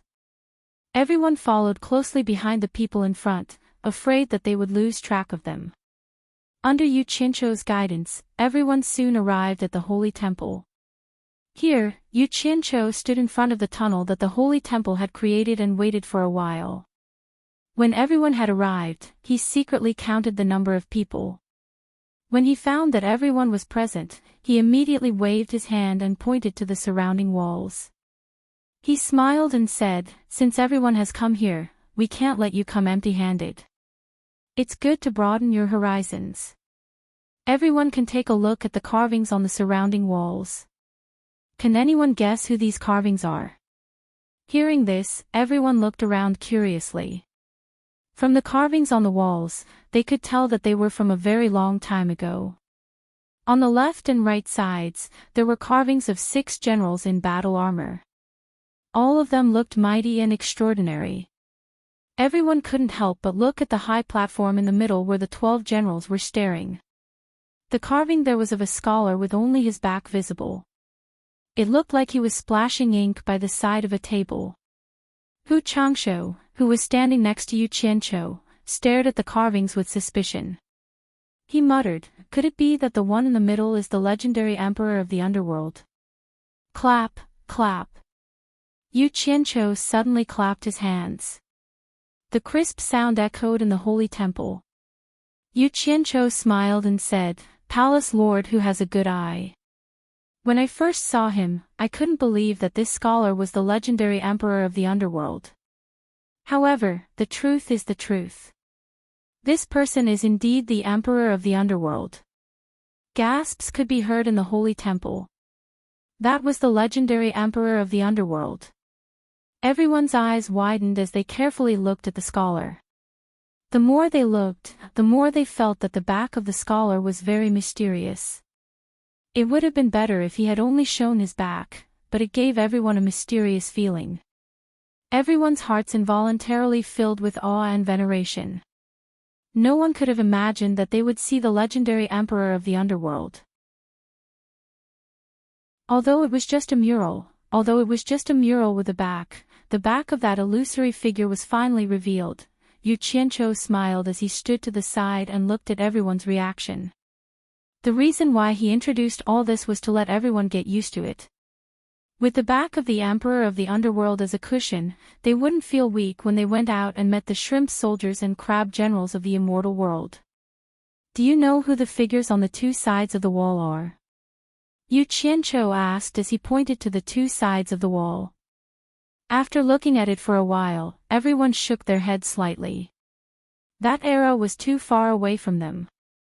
In the legends that were still being passed down, everyone only knew about the immortal emperor and the emperor of the underworld. They knew that these 2 were the rulers of the immortal world and the underworld. Everything else was vague. Yu Qianqiu was indeed ready to start enlightening them. He was ready to open up a wider world for them to accompany him on his journey. He stood there and said with assurance, "Under the immortal emperor of the immortal world, there are 12 immortal monarchs. Under the emperor of the underworld, there are 12 underworld generals. The figures on the 2 sides of the wall are the 12 underworld generals of the underworld." 12 underworld generals. Everyone was in an uproar. Their minds were in a mess as they kept looking at the carvings on the 2 sides of the wall. "Everyone, don't be too concerned. The experts of the immortal world and the underworld are not as scary as you think." Yu Qianqiu smiled faintly and said, "Let me tell you the truth. After I used the teleportation array to go there, I have killed dozens of cultivators from the immortal world." His words caused an uproar in the underground palace. Nongzhu snorted coldly and said, "Are you kidding me?" Yu Qianqiu chuckled and said, "I'm not kidding. In fact, there are many people in the immortal world whose cultivation base is lower than ours. You will understand when you see them. Of course, there are many who have a higher cultivation base than us." As he said that, he suddenly untied the storage pouch hanging on his waist and took out the things inside. With a thwah sound, a pile of shiny black spirit stones piled up to his shoulder. Yu Qianqiu casually picked up a spirit stone from the pile and said with a smile, "Everyone, do you know what this is? I snatched these from the immortal world. Everyone, take a piece and have a look." Everyone stared at the pile of spirit stones with their mouths agape. They could vaguely guess what it was, but none of them dared to confirm it. Standing to the side, Hu Changshu reached out to grab a piece and held it in his palm. He immediately exclaimed, "Divine grade spirit stones, they are really divine grade spirit stones." His exclamation was shocking. Adding on to the fact that Yu Qianqiu had asked everyone to take a piece to have a look, everyone immediately reached out and grabbed a piece from the air. A moment later, cries of divine grade spirit stones filled the entire holy palace. Everyone stared at the pile of divine grade spirit stones in disbelief. If a divine grade spirit stone was equivalent to 100 million high-grade spirit stones, then wouldn't the total value of the divine grade spirit stones here be more than 1 trillion high-grade spirit stones? In an instant, everyone's eyes were burning with passion. Chapter 8:15. Nongju stared at Yu Qianqiu with an exaggerated expression. Back then, Yin Baikong was considered rich, right? He was indeed rich. But compared to this guy, he was nothing. This guy was too rich, with a net worth of trillions of upper-grade spirit stones. Yu Qianqiu smiled at everyone's fanatical expressions. This was the effect he wanted. He wanted to stimulate everyone's enthusiasm. Suddenly, he heard a clattering sound. He turned his head and looked. In the blink of an eye, Nongju had already stuffed a few handfuls of spirit stones into his storage bag. F***ck. Yu Qianqiu let out a strange cry, and quickly snatched the large pile of spirit stones on the ground and put them into his storage bag. Nongju held a handful of spirit stones in each hand and laughed wildly. In a short while, he had collected hundreds of spirit stones worth billions of upper-grade spirit stones. Nongju had never been so rich. This money came so easily. Take it back. Yu Qianqiu shouted. Ha! Nongju looked up to the sky and laughed wildly. She put the spirit stones in her hands into the storage bag and walked to the side. She looked like she was ready to be bitten. This rascal could not be beaten, but he was not afraid of being scolded. Yu Qianqiu did not know what to do with him at the moment. He could only comfort himself by saying that it was the accommodation fee for Furong and the others in the purple bamboo forest. But the accommodation fee that was worth 10 billion high-grade spirit stones was too damn expensive. Yu Qianqiu felt like crying. He said to the crowd angrily, "Take the spirit stones in your hands as a gift. All of you, follow me to the celestial realm to make a fortune." The last sentence was almost shouted out. He turned around and walked into the tunnel. Hu Changtian was unusually enthusiastic this time. He was the first to follow. The crowd looked at each other and someone shouted, "Let's go to the celestial realm to make a fortune." This sentence seemed to be more effective than 10 sentences from Yu Qianqiu. It immediately caused everyone's emotions to explode. Everyone was so excited that they scrambled to be the first to enter the tunnel. Once they reached the underground palace, they quickly looked around and found that it was indeed a large array. Yu Qianqiu did a head count and said in a low voice, "Everyone, don't move. I'm going to activate the teleportation portal." Everyone's eyes quickly focused on him. They saw that there was a pentagonal platform in front of him. When he pressed his palm against the center of the platform, a wave of divine sense quickly enveloped everyone. Everyone immediately tensed up.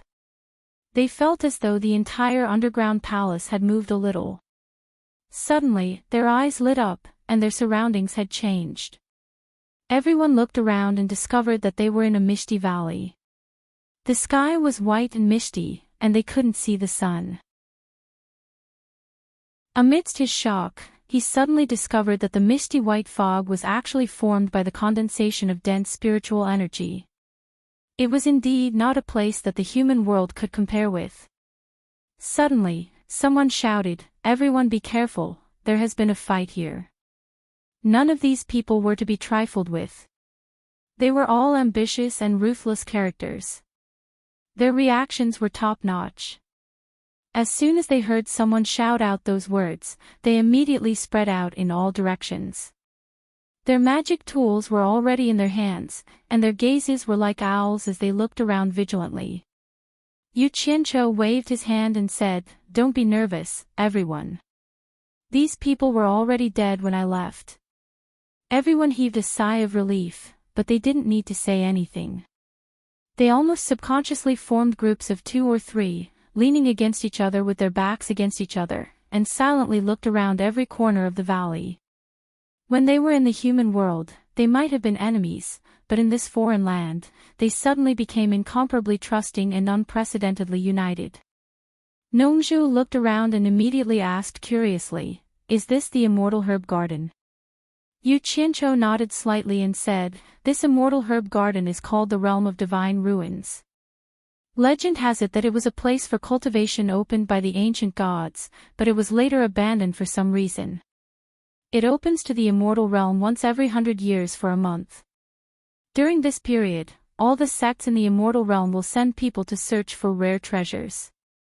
After his embellishment and evasive description, he exaggerated this place into a treasure bowl with little risk and great opportunities. Everyone's eyes shone brightly, looking around from time to time. When they saw a weed that they didn't recognize, they immediately thought it was an immortal herb. They couldn't bear to move their eyes away. What if it was a herb that was worth 100 million divine-grade spirit stones? Excited. As for the matter of the immortal palace sending hundreds of immortal realm masters into the realm of divine ruins, everyone had directly forgotten about it. In Yu Qianzhou's words, "We don't provoke immortal realm masters, we specialize in dealing with those spirit-severing stage masters, we specialize in robbing those spirit-severing stage masters." More than 300 spirit-severing stage masters should be enough to deal with one person, right? Everyone, don't be too excited. After all, this is the immortal world's territory. Although getting rich is a big deal, safety is still the first priority. Although I, Yu Qianzhou, have quarreled with everyone in the past, at this moment. As the saying goes, people are especially cheap when they are away from home. Being in the immortal world, the first thing we must do is to stick together. Only by protecting ourselves and our strength can we have a chance to get rich. Sooner or later, there will be a place for us in the immortal world. In short, I, Yu Qianzhou, as the Demon Ghost Region's punishment envoy, since I brought everyone here safely, I have the responsibility and obligation to bring everyone back safely. I hope that everyone won't be blinded by money and become hot-headed. In the days to come, I, Yu Qianzhou, will still need everyone's help in the immortal world. Please take care of yourselves all. Yu Qianzhou looked at everyone with an affectionate look, giving a passionate speech. At first, this guy fooled everyone and made them think that the immortal world was just a so-so. Then, he began to pour cold water on them. Both good and bad people were involved. However, the tempting bait had been thrown out. In addition, it was human nature that it was easy to be prejudiced by first impressions. The most irresistible temptation was the chance to become an immortal and forge an immortal body. This was a legend that had not been heard in the cultivation world for many years. Since there was such an easy chance, everyone would give it a try even if they had to risk their lives. Torture envoy. A shout came from the crowd. Yunantian, who was dressed in a fluffy white fur coat and had an extremely elegant temperament, walked over slowly. He cupped his hands and asked unhurriedly, "Torture envoy, you said that as long as we collect enough immortal herbs, we can all forge an immortal body. How can we believe that your guarantee is true?" Yu Qianzhou's expression turned solemn. He raised one hand and solemnly said, "As long as everyone works together with me, I swear that I will do my best to help everyone realize this wish in the shortest time possible. If I break this oath, let me die a horrible death." As soon as this oath was made, everyone became even more spirited. To them, oaths were not fun. Previously, Bing Qingzi had made a heaven-defying oath, and in the end, he really did fulfill his oath and ended up dying a horrible death. Everyone believed it without a doubt. Little did they know that after hearing Immortal Crocodile's words, Yu Qianzhou treated oaths as if they were farts. However, it was true that he wanted to help everyone improve their cultivation. Nongju looked at Yu Qianzhou in surprise. At first, she thought that this guy was up to something again. She did not expect that he would really do it this time. Good. Yunantian clapped his hands and shouted. He also raised his hand and said, "Since torture enforcer Yu has made an oath, I, Enchanting, will also make an oath. As long as torture enforcer Yu sincerely helps us realize our long-cherished wish of immortality, I, Enchanting, am willing to serve you faithfully. If I break this oath, may the heavens and the earth destroy me." As soon as he finished speaking, Hu Changshu could not wait to make a solemn oath as well. To be honest, everyone noticed Hu Changshu's unusual behavior. It seemed that ever since he received Yu Qianqiu's invitation, he had been using his actions to express his desire to chase after Yu Qianqiu, which puzzled everyone. This was called knowing one's own business. How could others know the pain and fear in Hu Changshu's heart? Except for Yin Baikong, the other 4 from the 2 alliances of the top 10 masters had all died in the hands of Yu Qianqiu. Now he was the only one left. When he received Yu Qianqiu's invitation, he was scared out of his wits. No matter how he looked at it, he felt that if Yu Qianqiu wanted to establish his might, the first person Yu Qianqiu would deal with would surely be him. If he didn't behave, then this fellow Yu Qianqiu wasn't a good person. With 2 people taking the lead, the others also made an oath to follow. In the blink of an eye, many people could not help but laugh out loud. No one had expected that they would work together like this. Nongzhu knew Yu Qianqiu all too well. She stood silently at the side, watching the fanatical expressions on everyone's faces. She felt that something was wrong. In fact, she was not the only one. There were many others who were not as hot-headed as Yu Qianqiu, but they had been tricked into this place by Yu Qianqiu. Not only would they not be able to return, they might not even be able to keep their lives. Thus, they could only go with the flow. Since everyone thinks so highly of me, Yu Qianqiu, then I will no longer hold back. Otherwise, I would be too petty. Yu Qianqiu took out the 100 sets of illustrated jade archives from his storage pouch and put one away in front of everyone. Then, he said in all seriousness, "Here are 99 sets of illustrated jade archives that contain almost all the rare treasures in the immortal realm. We have more than 300 people. Everyone, look for each other and form groups of 3 or 4. We will be divided into 99 groups. Each of us will take a set of the illustrated jade archives. Our grand plan begins now." Ha! Roars of laughter rang out in the valley. Everyone immediately looked for people they were on good terms with in the past to form a group. In an instant, the valley descended into chaos. Damn it! Don't they know how to restrain themselves? Do they really think this is a vegetable garden? Yu Qianqiu looked outside the valley warily. He suddenly burrowed into the ground and pulled Shui Mingqing out under everyone's watchful eyes. The valley immediately quietened down. Everyone's eyes were focused on Shui Mingqing, and Shui Mingqing was completely dumbfounded. The people before him were all dressed differently, and each of them had an extraordinary aura.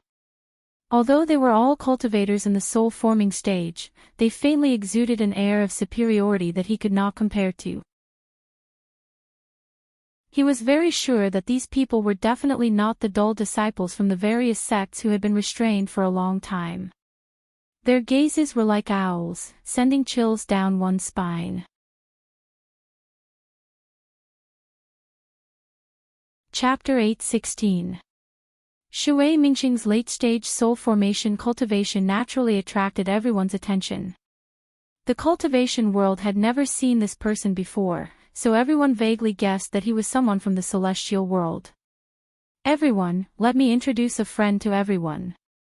Yu Qianqiu pointed at Shui Mingqing and introduced Shui Mingqing, a disciple of the celestial world's #1 alchemy sect, Heaven Palace. In the future, we will definitely have frequent dealings with Heaven Palace. The last sentence had a profound meaning, and everyone's eyes lit up. Dealing with the celestial world's #1 alchemy sect was naturally for immortal pills. More than 300 people cupped their hands towards Shui Mingqing with friendly expressions, which made Shui Mingqing feel a little flattered. He had never been treated so respectfully by so many soul formation cultivators, so he cupped his hands in return. His flattered appearance immediately made everyone feel disdainful, and they believed Yu Qianqiu's words even more. The soul formation cultivators in the celestial world were only so-so. After the greetings, the 99 groups of soul formation cultivators each received a set of jade archives, and then they gathered together to discuss how to search for treasures. In the end, under Yu Qianqiu's decision, it was decided that the 99 groups would form a large triangular formation to sweep through the ruins of God. The few late-stage soul formation cultivators would be in the center of the triangular formation, coordinating with each other. The biggest advantage of such a formation was safety. No matter which point of the triangular formation was in danger, the people on both sides could quickly gather to support, and the late-stage soul formation cultivators in the center could also arrive as quickly as possible. This way, everyone's safety was greatly guaranteed. No matter who it was, as long as they dared to invade them, they would have to bear the combined attack of 200 or so soul formation cultivators from both sides. The power of this combined attack was terrifying and huge. Of course, this kind of power was only relative to the soul formation cultivators in the celestial world, and it might not be enough to deal with celestial experts. However, Yu Qianqiu had a strict requirement, and that was, no matter what spirit stones or rare treasures they obtained, they had to be immediately sent by one of the groups to the late-stage soul formation cultivator in the center of the triangular formation. The late-stage soul formation cultivator would take care of them, and everyone would supervise each other. No one was allowed to hide anything, and they would discuss the distribution afterwards. Shui Mingqing, who was watching silently from the side, was completely speechless when he saw the smug look on their faces. What kind of people are they? Yu Qianqiu kept glancing at Shui Mingqing. If he wanted to cooperate with Chao Tian Palace after this, if he didn't show some strength, he was afraid that they wouldn't pay attention to him. He wanted to let Skyward Palace know through Shui Mingqing's mouth that he was not an ordinary person. Only when there was a factor that made the other party pay attention to him would it be possible for them to sit down and talk. After the two levels of rescue signals were unified, the group finally arrived outside the valley and set up a formation, ready to set off. The so-called two levels of rescue signals were the distress signals that were used when one was in trouble. When a level 2 signal was sent out, the people on both sides would quickly rush over to help. When a level 1 signal was sent out, everyone would rush over to help. If it was a small problem that could be solved by themselves, they naturally wouldn't send out a distress signal. At the request of Wen Lanfeng and Li Duxing, Lu Yanqing was also left in the center of the triangular formation. No one had any opinion on this. First of all, many people owed Lu Yanqing a favor. Second, if anyone was injured, Lu Yanqing would be in the middle to provide support and treatment, so everyone could feel at ease. Moreover, everyone knew Lu Yanqing's character more or less. Fighting and killing was really not suitable for her. Whoever teamed up with her would probably be a burden. Shui Mingqing was also left in the center of the triangular formation. Nongzhu and several other experts at the late stage of Huashan realm, as well as the lords of other countries, had received a hint from Yu Qianqiu. They knew that this person was a starting point of contact with Chao Tian Palace. He was of value to everyone at present, so they wouldn't let him leave the team easily. 99 groups of people formed a triangular formation, covering an area of nearly a kilometer, and began to slowly advance to the depths of the divine ruin realm on foot. Although they were in a dangerous place, it was easy for everyone to remain vigilant. To be able to become a lord, everyone was more or less a person with some foresight. Everyone understood that this was not the cultivation world, where all the scheming would only bring disaster to themselves. Here, everyone could only maximize their own interests by working together. After the mutual taboos of the past were replaced by mutual trust, everyone was immediately filled with confidence. With all the elite experts of the world gathered, even the heavens would have to poke a hole in it. What else was there to be afraid of? At this time, everyone realized that it was such a pleasant thing to trust each other. Even if they were in danger, it would be like walking on flat ground. At least they didn't have to worry about someone stabbing them in the back. Instead, there was someone protecting them from behind. This unprecedented feeling was too wonderful for everyone. As they sighed, they faintly felt a sense of cherishing. The triangular formation was advancing in a triangular vanguard, led by Enchanting and the two lords. The three of them each held a jade archive and compared it as they walked. Enchanting was dressed in a white velvet coat. Coupled with his graceful and luxurious temperament, he felt as if he was strolling leisurely in the divine ruin realm. "Quick, look at this. This stalk of grass looks rather special. It's very likely to be an immortal herb," one of them said excitedly as he pointed at a stalk of small purple leaf grass. Enchanting's eyes brightened. He took a serious look at the appearance of the small leaf grass, then quickly injected his divine sense into the jade archive and quickly browsed through it. The other two also quickly searched through the jade archive with mid to low-grade immortal herb illustrations. After they were done examining it, they looked at each other, shook their heads, and continued forward. At first, their speed was rather slow.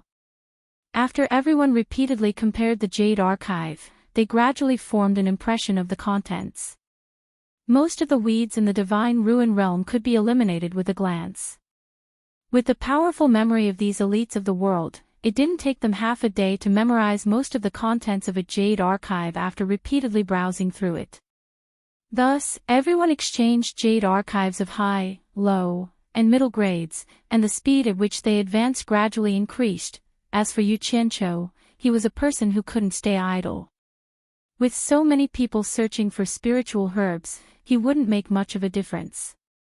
He had already separated himself from the crowd and headed towards the depths of the divine ruin realm.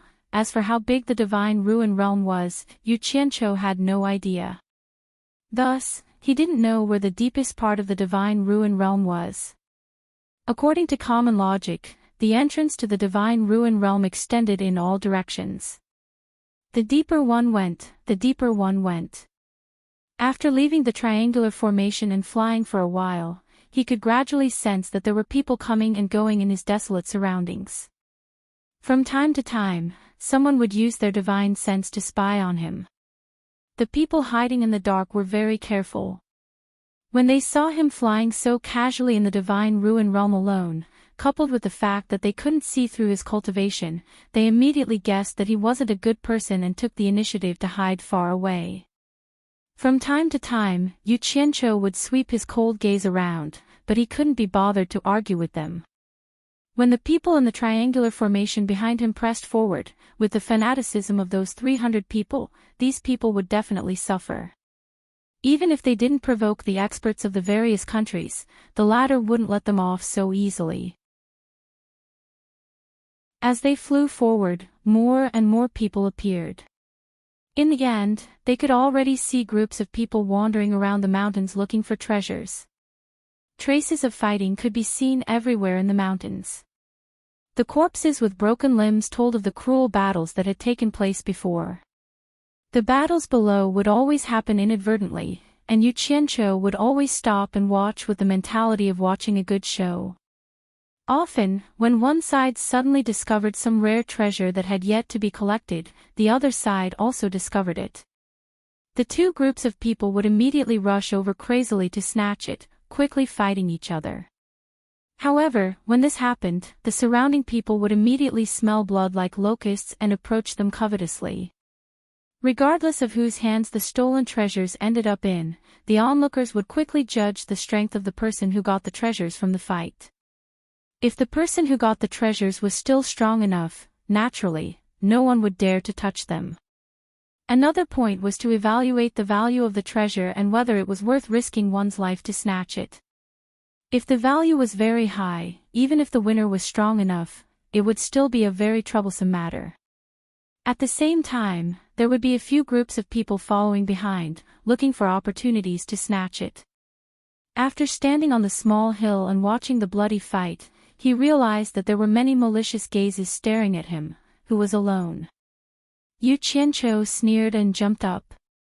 He flew over the heads of those people without the slightest scruple at a distance of more than 10 meters from the ground. Such an arrogant move was indeed quite a deterrent. In addition, they couldn't see through his cultivation, so no one dared to act rashly. They watched him leave. After flying forward for a short while, he suddenly realized that there were a few more groups of people gathered in front of him. They seemed to be watching something. Yu Qianqiu didn't stand on ceremony and landed in the middle of the crowd. He immediately attracted a lot of surprised and doubtful gazes. Yu Qianqiu blatantly ignored them. He stared at the concave ground below and frowned. The situation below was the same as what he had seen before. There were two groups of people confronting each other. What made him frown was that he knew both sides of the confrontation. One side was the dozen or so people in blue who had killed Shui Mingqing's fellow disciples in the valley, and the other side was Mu Tianjiao and the others. At this time, Mu Tianjiao and the others looked a little battered and exhausted. There were only a dozen or so people left out of the more than 20 people who were surrounded by the dozen or so people in blue in the concave ground. There were two teams of people standing beside Yu Qianqiu. Both teams were unharmed, and each still had the same number of 30 people when they came in. One team was dressed in yellow, and the other team was dressed in bright red. The two young men, who were obviously the leaders of the two teams, stood side by side in a relaxed manner. They chatted casually, as if they didn't care about the dangers of the Divine Ruin Realm at all. However, their eyes were always staring at Yu Qianqiu. The disciples of the emotion-severing sect are really strong. I heard that they were so arrogant that they split into two groups. They have already destroyed a lot of teams and snatched a lot of good things. The red-clothed young man snorted. The yellow-clothed young man said indifferently, "They are the #1 sect under the Immortal Palace. It's not surprising that they are so arrogant." Chapter 8:17. Heartless Palace. The #1 force under the Palace of Immortals. Yu Qianqiu's gaze swept over the two people in front of him. He had a feeling that their conversation was purposely directed at him, but he had no idea what they were talking about. Coincidentally, Huang Xiaolong's gaze met with the yellow-clothed young man. The latter nodded with a faint smile, expressing his goodwill. "This father doesn't know you, what are you smiling for?" Yu Qianqiu turned around coldly, continuing to stare at the depression below. The yellow-clothed young man smiled nonchalantly. "This woman is really stubborn, she would rather die than comply. I'm afraid Che Mingqian is gnashing his teeth in anger right now." Stubborn. The red-clothed young man snorted disdainfully. "In the end, only death awaits you. Che Mingqian won't let this matter rest." The Che Mingqian they were talking about was the leader of the group of blue-clothed men, the one who had threatened Shui Mingqing in the valley. At this time, Che Mingqian was gnashing his teeth in anger. He didn't expect to run into two people like this who would rather die together than hand over the treasure in their hands. Yu Qianqiu's gaze fell onto the fist-sized golden object in Mu Tianjiao's hand. Recalling the records in the treasure encyclopedia, he immediately remembered what it was. This object was called Golden Fulling, and according to the encyclopedia's records, it was a treasure that could increase the success rate of alchemy, greatly reducing the chance of a failed pill. Many people would add a certain amount of this when refining top-grade immortal pills. This was because the loss would be rather shocking if a defective pill appeared in a top-grade immortal pill. Golden Fulling's market price was not calculated by the piece, but by the tail. Generally, one tail was worth 100 million divine-grade spirit stones. The Golden Fulling in Mu Tianjiao's hand was at least 4 to 5 tails. In other words, it was worth 400 to 500 million divine-grade spirit stones. You better persuade her, my patience has a limit. The earlier you hand it over, I'll let you off. If you're too late, none of you will leave this place alive. Che Mingqian sneered. Of the 20 or so people hired by the Four Links Chamber of Commerce, only 13 were left after several battles. Everyone naturally knew how powerful the Heartless Palace was, and they were no match for them at all. Terrified, they all looked at Mu Tianjiao. Mu Tianjiao's beautiful hair was disheveled as she looked at everyone with a miserable expression. She smiled bitterly and said, "Don't believe his nonsense. As long as the item is still in my hands, they won't dare to do anything to us. I, Mu Tianjiao, guarantee once again that if they dare to harm any one of us, I will immediately turn this gold fulling into powder, and no one will be able to obtain it." At this time, Tao Zhong, who was guarding Mu Tianjiao, also loudly warned everyone, "Don't believe his nonsense. Even if we hand over the item, he won't let us go. As long as we still have the item, we have a chance to live." Mu Tianjiao immediately gave him a grateful look. They hadn't found anything valuable along the way and had even lost a few men. This piece of golden fulling was discovered by chance under the roots of a tree. It was also the most valuable item they had so far. As long as they brought it back, the Four Links Chamber of Commerce would be able to hold on. With her personality, how could she give up this opportunity so easily? Che Mingqian sneered and said, "Stubborn dead duck. I'll give you one last chance. If you miss it, only death awaits you." What a big tone. I want to see who will be the one to die. A cold snort echoed in the surroundings as a figure appeared in the concave in an instant. When Mu Tianjiao and the others saw who it was, they exclaimed in unison, "Yu Qianqiu." They all suspected that Yu Qianqiu was already dead after running around alone. They didn't expect to see him again at this critical moment. Yu Qianqiu's cold eyes looked at Che Mingqian and the others. Che Mingqian turned pale with fright and said, "It's you." More than a dozen men in blue subconsciously moved 10 meters away. The reaction of Che Mingqian and the others made the yellow-clothed man and red-clothed man look at each other in surprise. The surrounding people also looked at each other in dismay. They didn't know who this person was to make the disciples of Heartless Palace so afraid. Che Mingqian said angrily, "Who are you? Why do you keep going against my Heartless Palace? Do you really think my Heartless Palace is easy to bully?" If there was no one around, he would have called his fellow disciples and run away.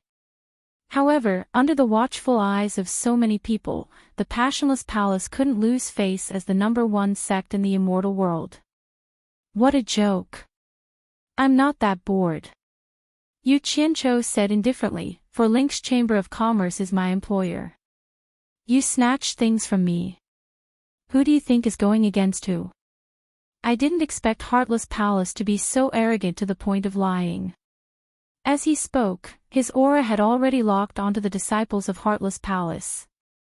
Only now did Che Mingqian realize that Mu Tianjiao and the others had cried out the name Yu Qianqiu. Clearly, as the other party said, they were indeed in cahoots. Che Mingqian was speechless. Why was he so unlucky? He suddenly felt an aura locking onto him. This was clearly a sign of a fight. What was the difference between talking nonsense and seeking death? Without turning his head, he shouted, "Go!"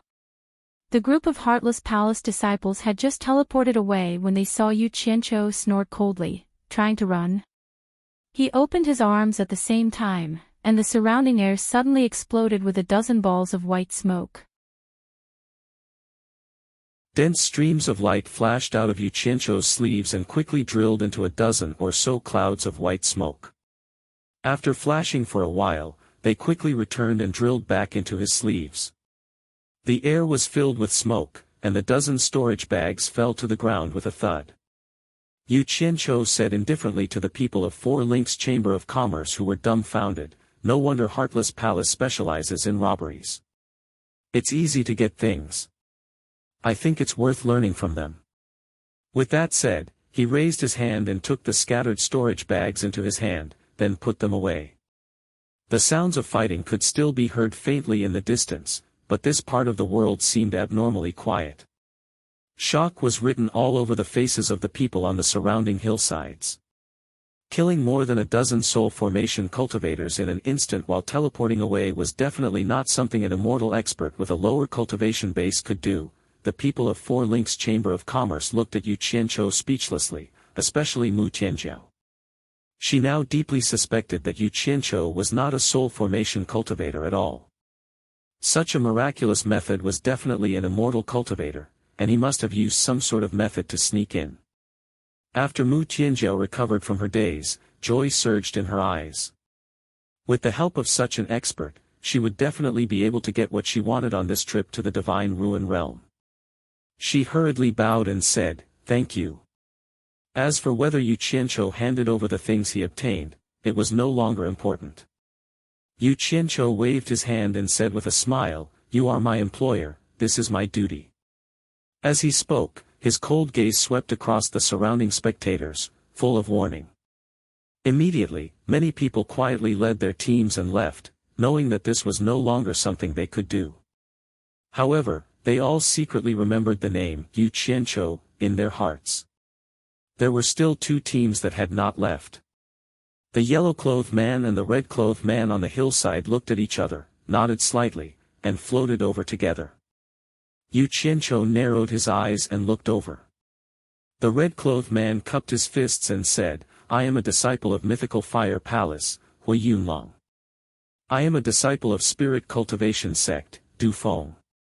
The yellow-clothed man cupped his fists, glanced at Mu Tianjiao and the others, and said with a smile, "Other than their own people, the immortal palace will definitely not let an immortal expert in. Since you were able to enter the Divine Ruin Realm, your cultivation base must not have reached the immortal realm, but your ability is indeed admirable." Yu Qianqiu glanced at Tao Zhong and asked telepathically, "What kind of sects are the mythical fire palace and spirit cultivation sect?" Tao Zhong was speechless. He really could not imagine how such a capable person did not even know the most basic common sense.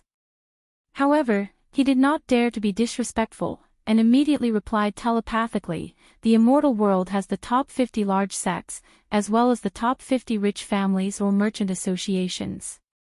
The mythical fire palace and spirit cultivation sect are both within the top 50 large sections.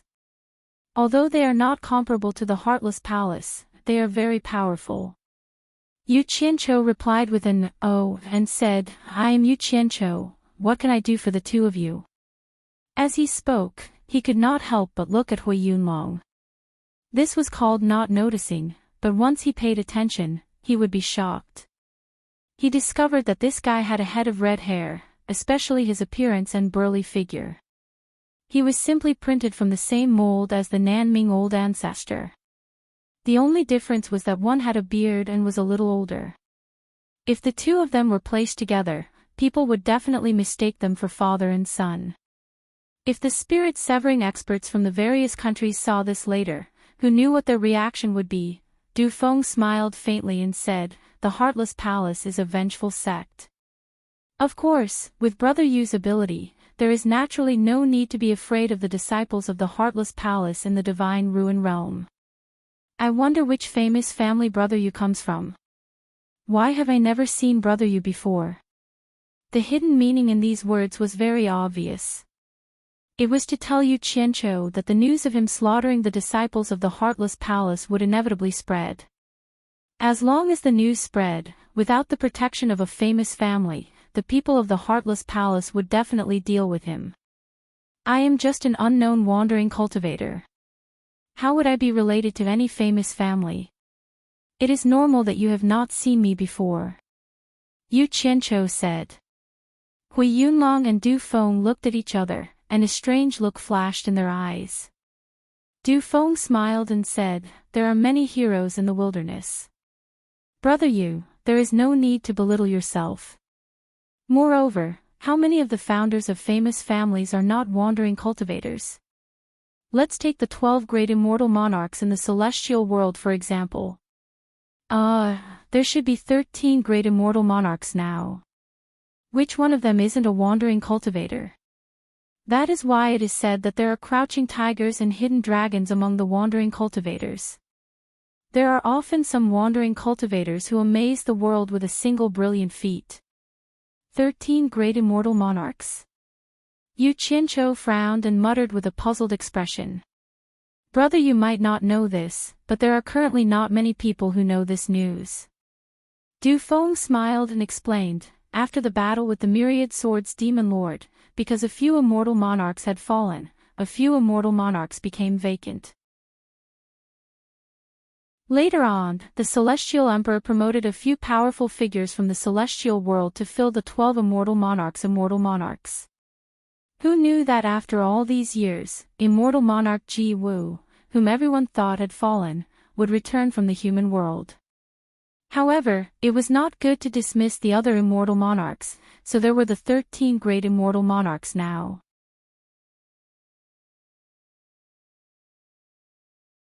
Chapter 8:18. His explanation was within Yu Qianqiu's expectations, but he had misunderstood Yu Qianqiu's meaning. Yu Qianqiu asked himself, why not the 14 immortal monarchs? Since the silver ball given to immortal monarch crocodile was already in the immortal world, then immortal monarch crocodile must have also returned to the immortal world. I heard that immortal monarch crocodile came back with immortal monarch Wu Ji. Did I hear wrongly? Yu Qianqiu slowly asked without batting an eyelid. Hui Yunlong and Du Feng looked at each other in surprise. They did not expect an itinerant cultivator to know such a secret. Tao Zhong's eyes flickered. He was even more certain that Yu Qianqiu was a rich second generation. Otherwise, how could an ordinary person hear such high-level news? Du Feng sighed. Immortal monarch crocodile was one of the top figures in the immortal world back then. Who knew that after he came back with immortal monarch Wu Ji, his cultivation level had fallen to the exalted immortal late stage by the myriad swords demon lord? With his current cultivation level, he is no longer qualified to be an immortal monarch. If not for immortal monarch Wu Ji's protection, he would have lost his life this time. Oh! Yu Qianqiu's eyes flashed, and his heart surged. However, he still wore a doubtful expression and asked, no matter what, he was one of the 12 great immortal monarchs back then. Could it be that someone wants to kill him? Du Feng looked at Hui Yunlong. The latter paused, then said slowly, the immortal monarch that the immortal emperor promoted was his old enemy.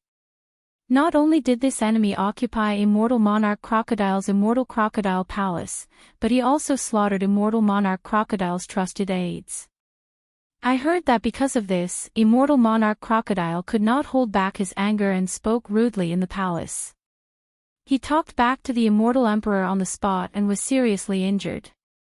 If not for immortal monarch Wu Ji's protection, I'm afraid immortal monarch crocodile would have lost his life. I see. Yu Qianqiu nodded slowly, his expression slightly solemn.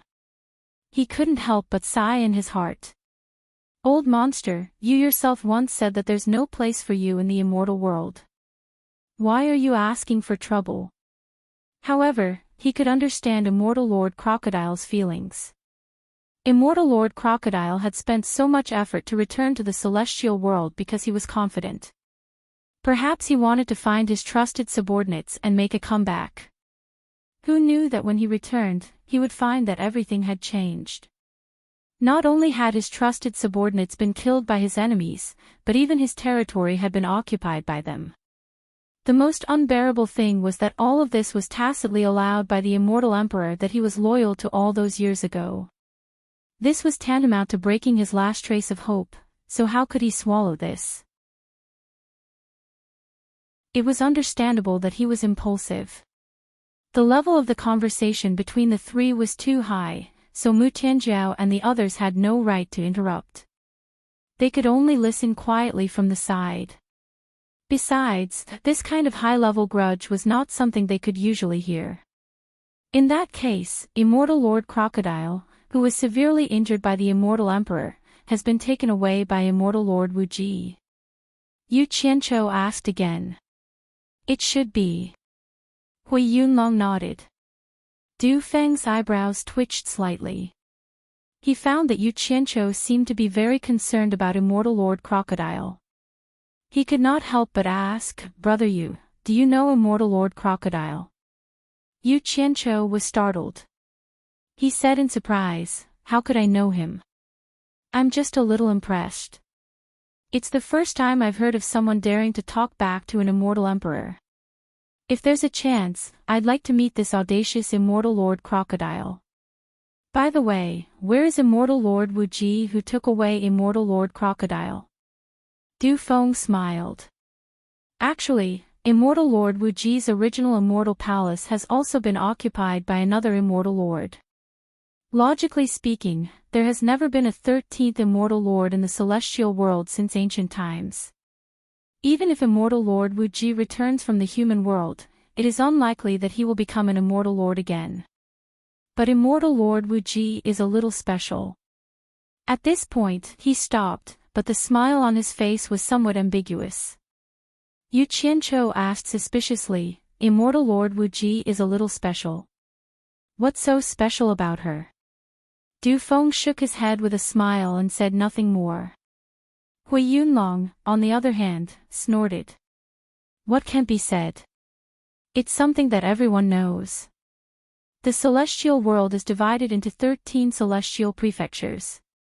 Other than the one that the immortal emperor presides over, the other 12 celestial prefectures are ruled by 12 immortal lords. Humph. Now there's a 13th immortal lord. Where are we going to divide the territory for Ji Wu? Everyone knows that the immortal emperor once pursued Ji Wu and wanted to make Ji Wu the immortal empress, but Ji Wu refused. If it weren't for this relationship, the immortal emperor wouldn't have shown mercy and let Ji Wu save immortal Lord Crocodile. Damn! What big gossip! Yu Qianqiu's eyes lit up. The immortal emperor likes Ji Wu. When he remembered that he had touched the immortal emperor's woman, this feeling, Du Feng smiled bitterly and looked at Hui Yunlong, as if he was blaming him for speaking out of turn. Mu Tianjiao and the others were dumbfounded. No one knows whether he likes Ji Wu or not, but there's definitely something going on. Hui Yunlong chuckled. This time, there's a 13th immortal lord. Some people have already guessed that the immortal emperor wants to rule the same celestial prefecture as Ji Wu. I believe that it won't be long before the matter of the immortal empress is brought up again.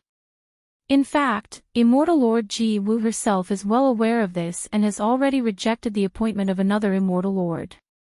But the immortal emperor insists, and immortal Lord Ji Wu doesn't dare to offend the immortal emperor too much. Otherwise, no matter how big the celestial world is, there's no place for her to stand. Du Feng couldn't bear it anymore. He stopped him in a low voice. Hui Yunlong, these are all your guesses. Which eye of yours saw it? Be careful. Hui Yunlong said disdainfully, all the major sects and noble families have people in the celestial palace. Many people have seen this, and I'm not the only one talking about it. Besides, no one has any disrespect for the immortal emperor. They're just exclaiming about immortal Lord Ji Wu's charm. Brother Yu, don't listen to his nonsense.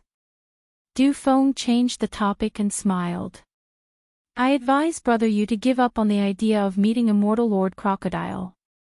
Although he's down and out now, he has immortal Lord Ji Wu's protection. He's not someone people like us can meet. Yu Qianqiu also knew that if he continued to talk about immortal Lord Crocodile, it would really arouse suspicion. He changed the topic and asked, the two of you must have an extraordinary status in the mythical fire palace and the spirit cultivation sect, right? As he spoke, there was a slight smile on his face as he glanced at the two groups of people standing on the hillside in an orderly manner.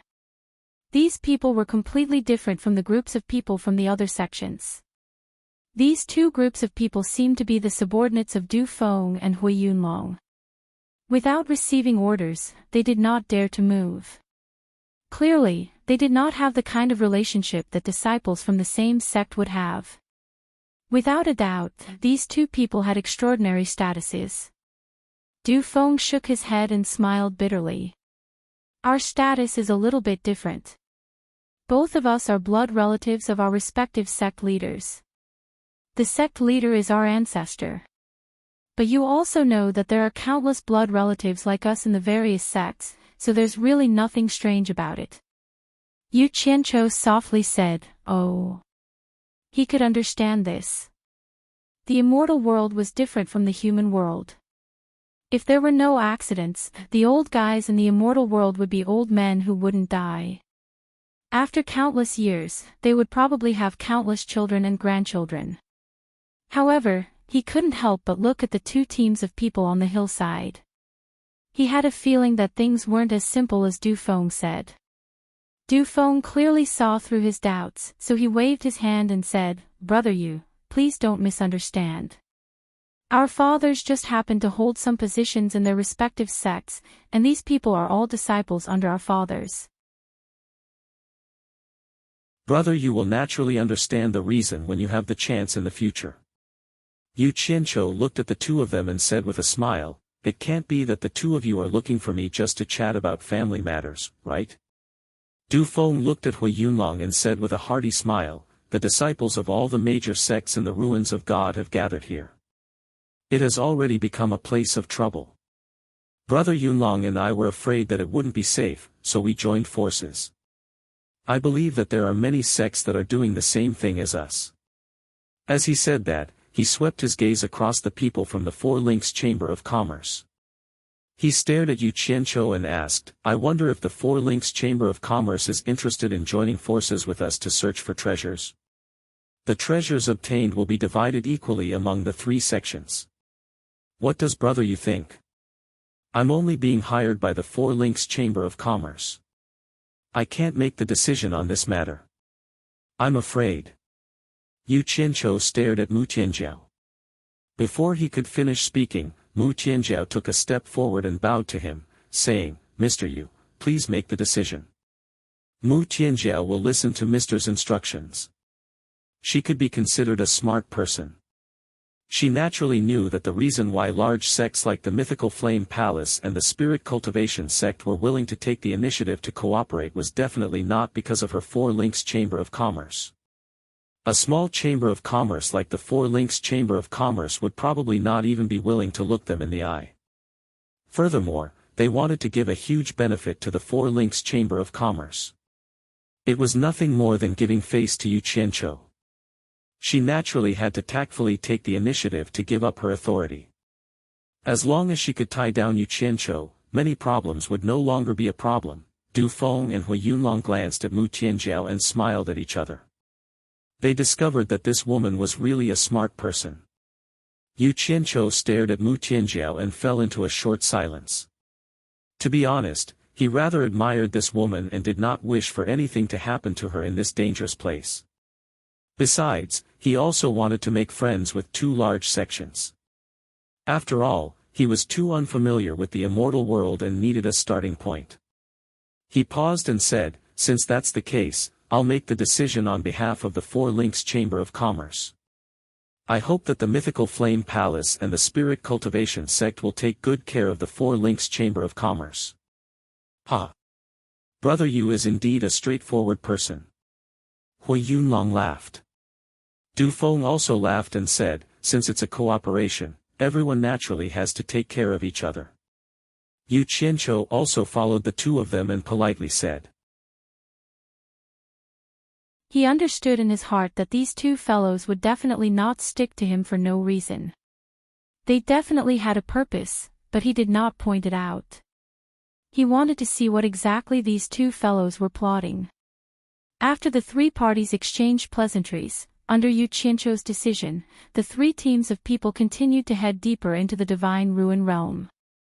Mu Tianjiao, who had increased her confidence, happily led her people to take the lead. Tao Zhong and the others who were hired also heaved a sigh of relief. Now that they had joined forces with the people from the two great sects, the risk of danger for everyone would be greatly reduced. Furthermore, there was an expert like Yu Qianqiu holding the line.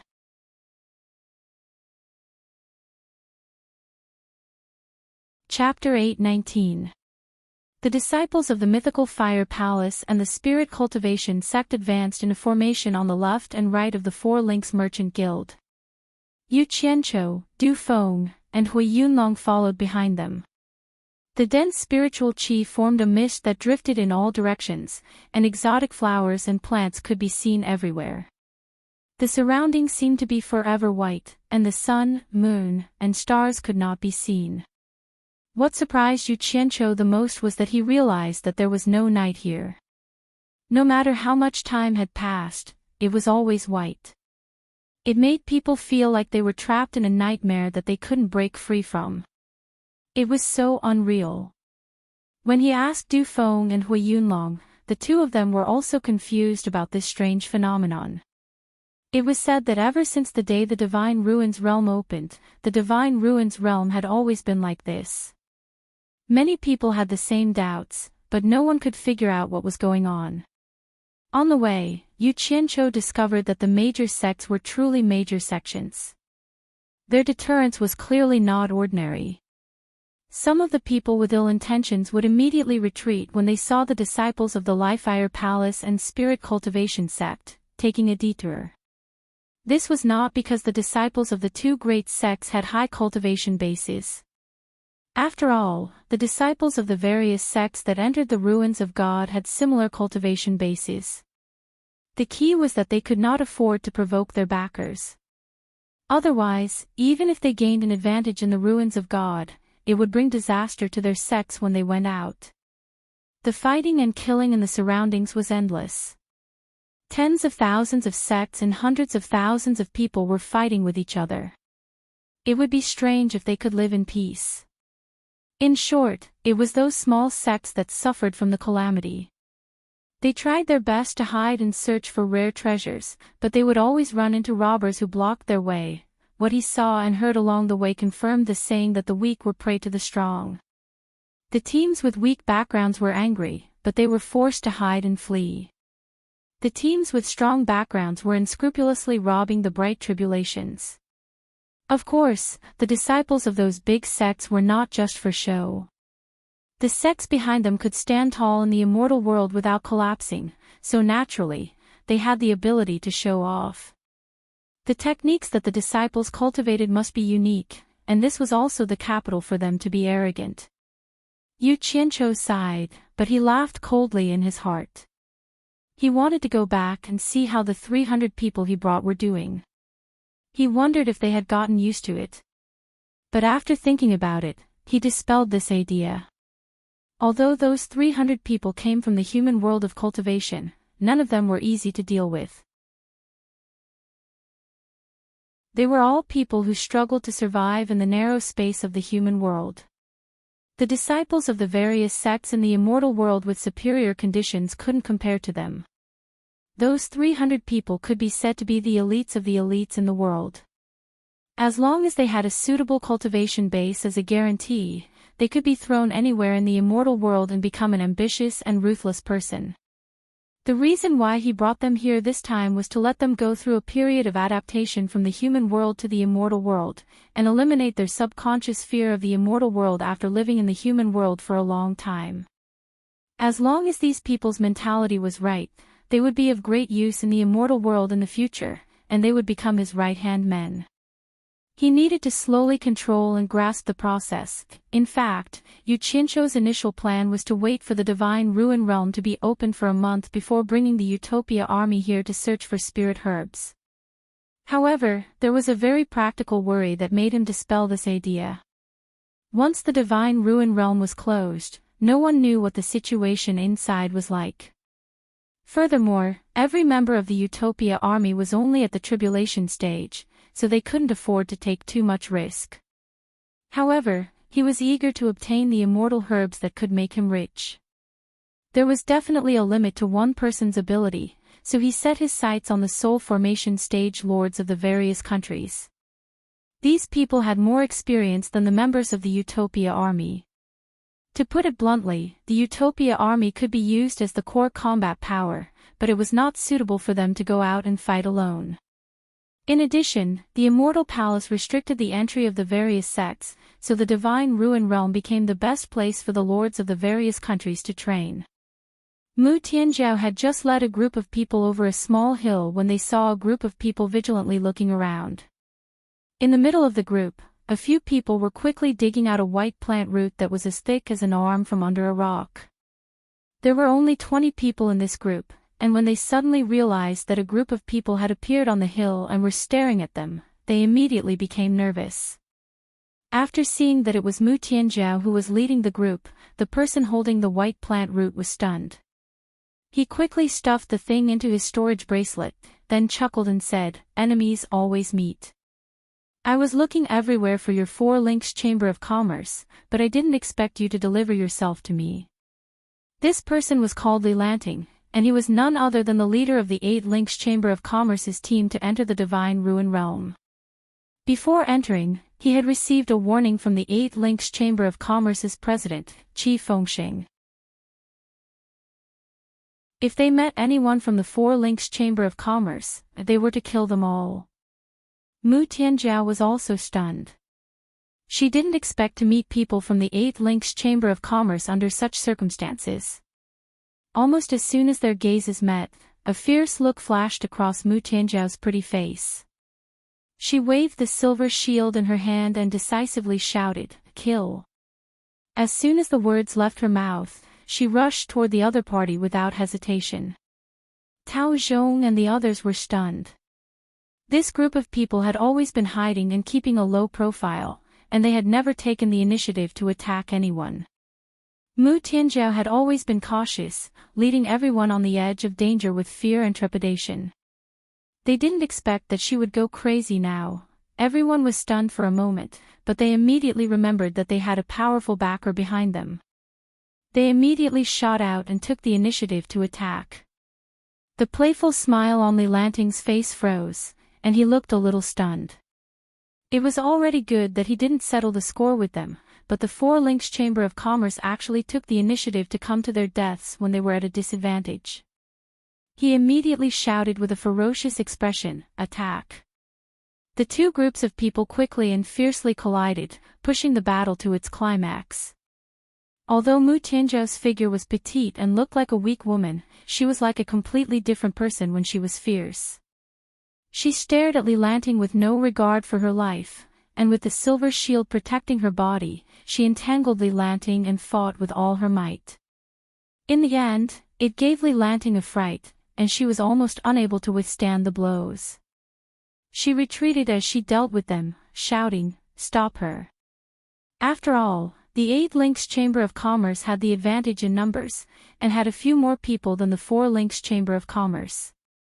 Hearing Enchanting shout, a few people immediately dashed over to intercept Mu Tianjiao. Mu Tianjiao, who had been attacking wildly, immediately fell into a dangerous situation. Dealing with 4 people at the same time was already beyond her ability. Fortunately, she had 2 treasures in her hands.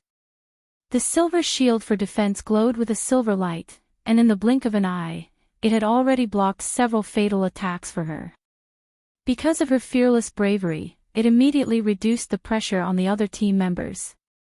Apart from her, who was fighting 1 against 4, the other team members were fighting 1-on-1. In such a critical situation, Mu Tianjiao should be thinking of a way to escape, but she raised her cultivation to the limit and fought with all her might under the siege of 4 men.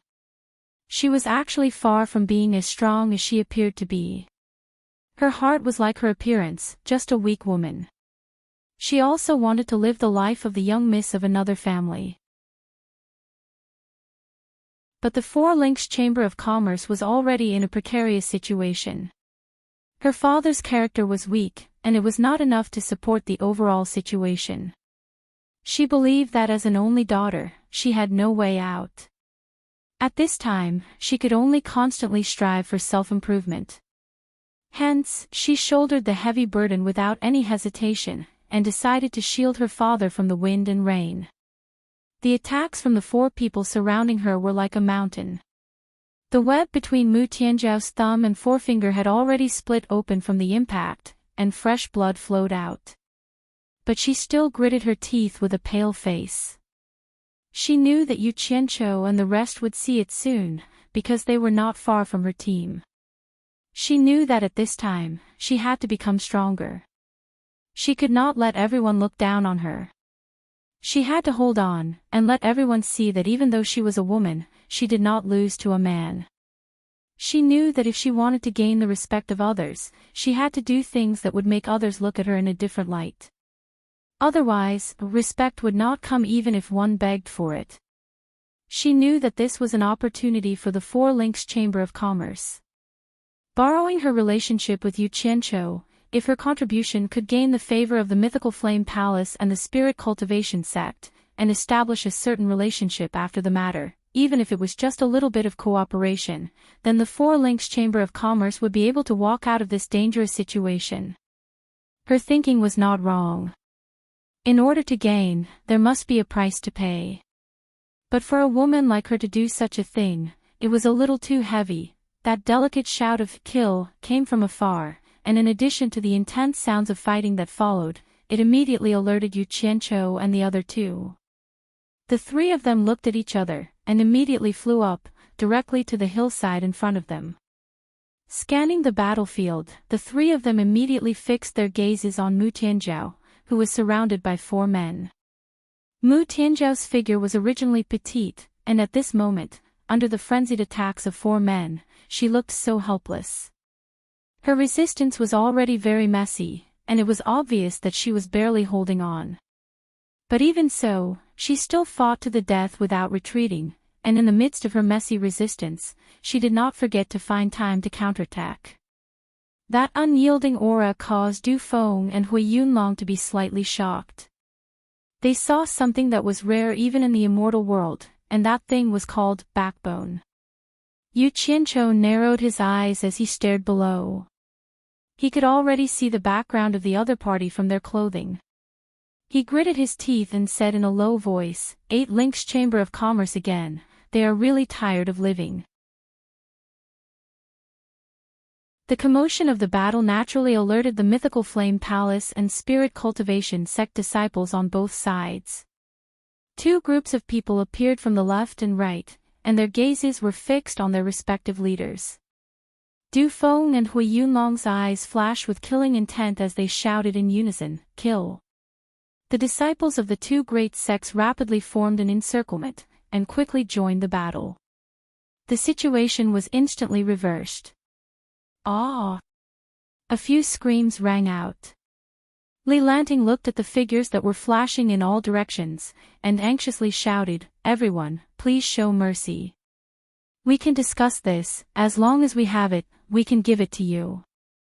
Hui Yunlong's pair of fiery red eyebrows raised, and he angrily said, "I want your life. Kill them all, don't leave a single one alive." As he gave the command, a red light erupted from below. The bodies of the Li-Fire Palace's disciples all released 2 balls of red fireballs that danced in the air.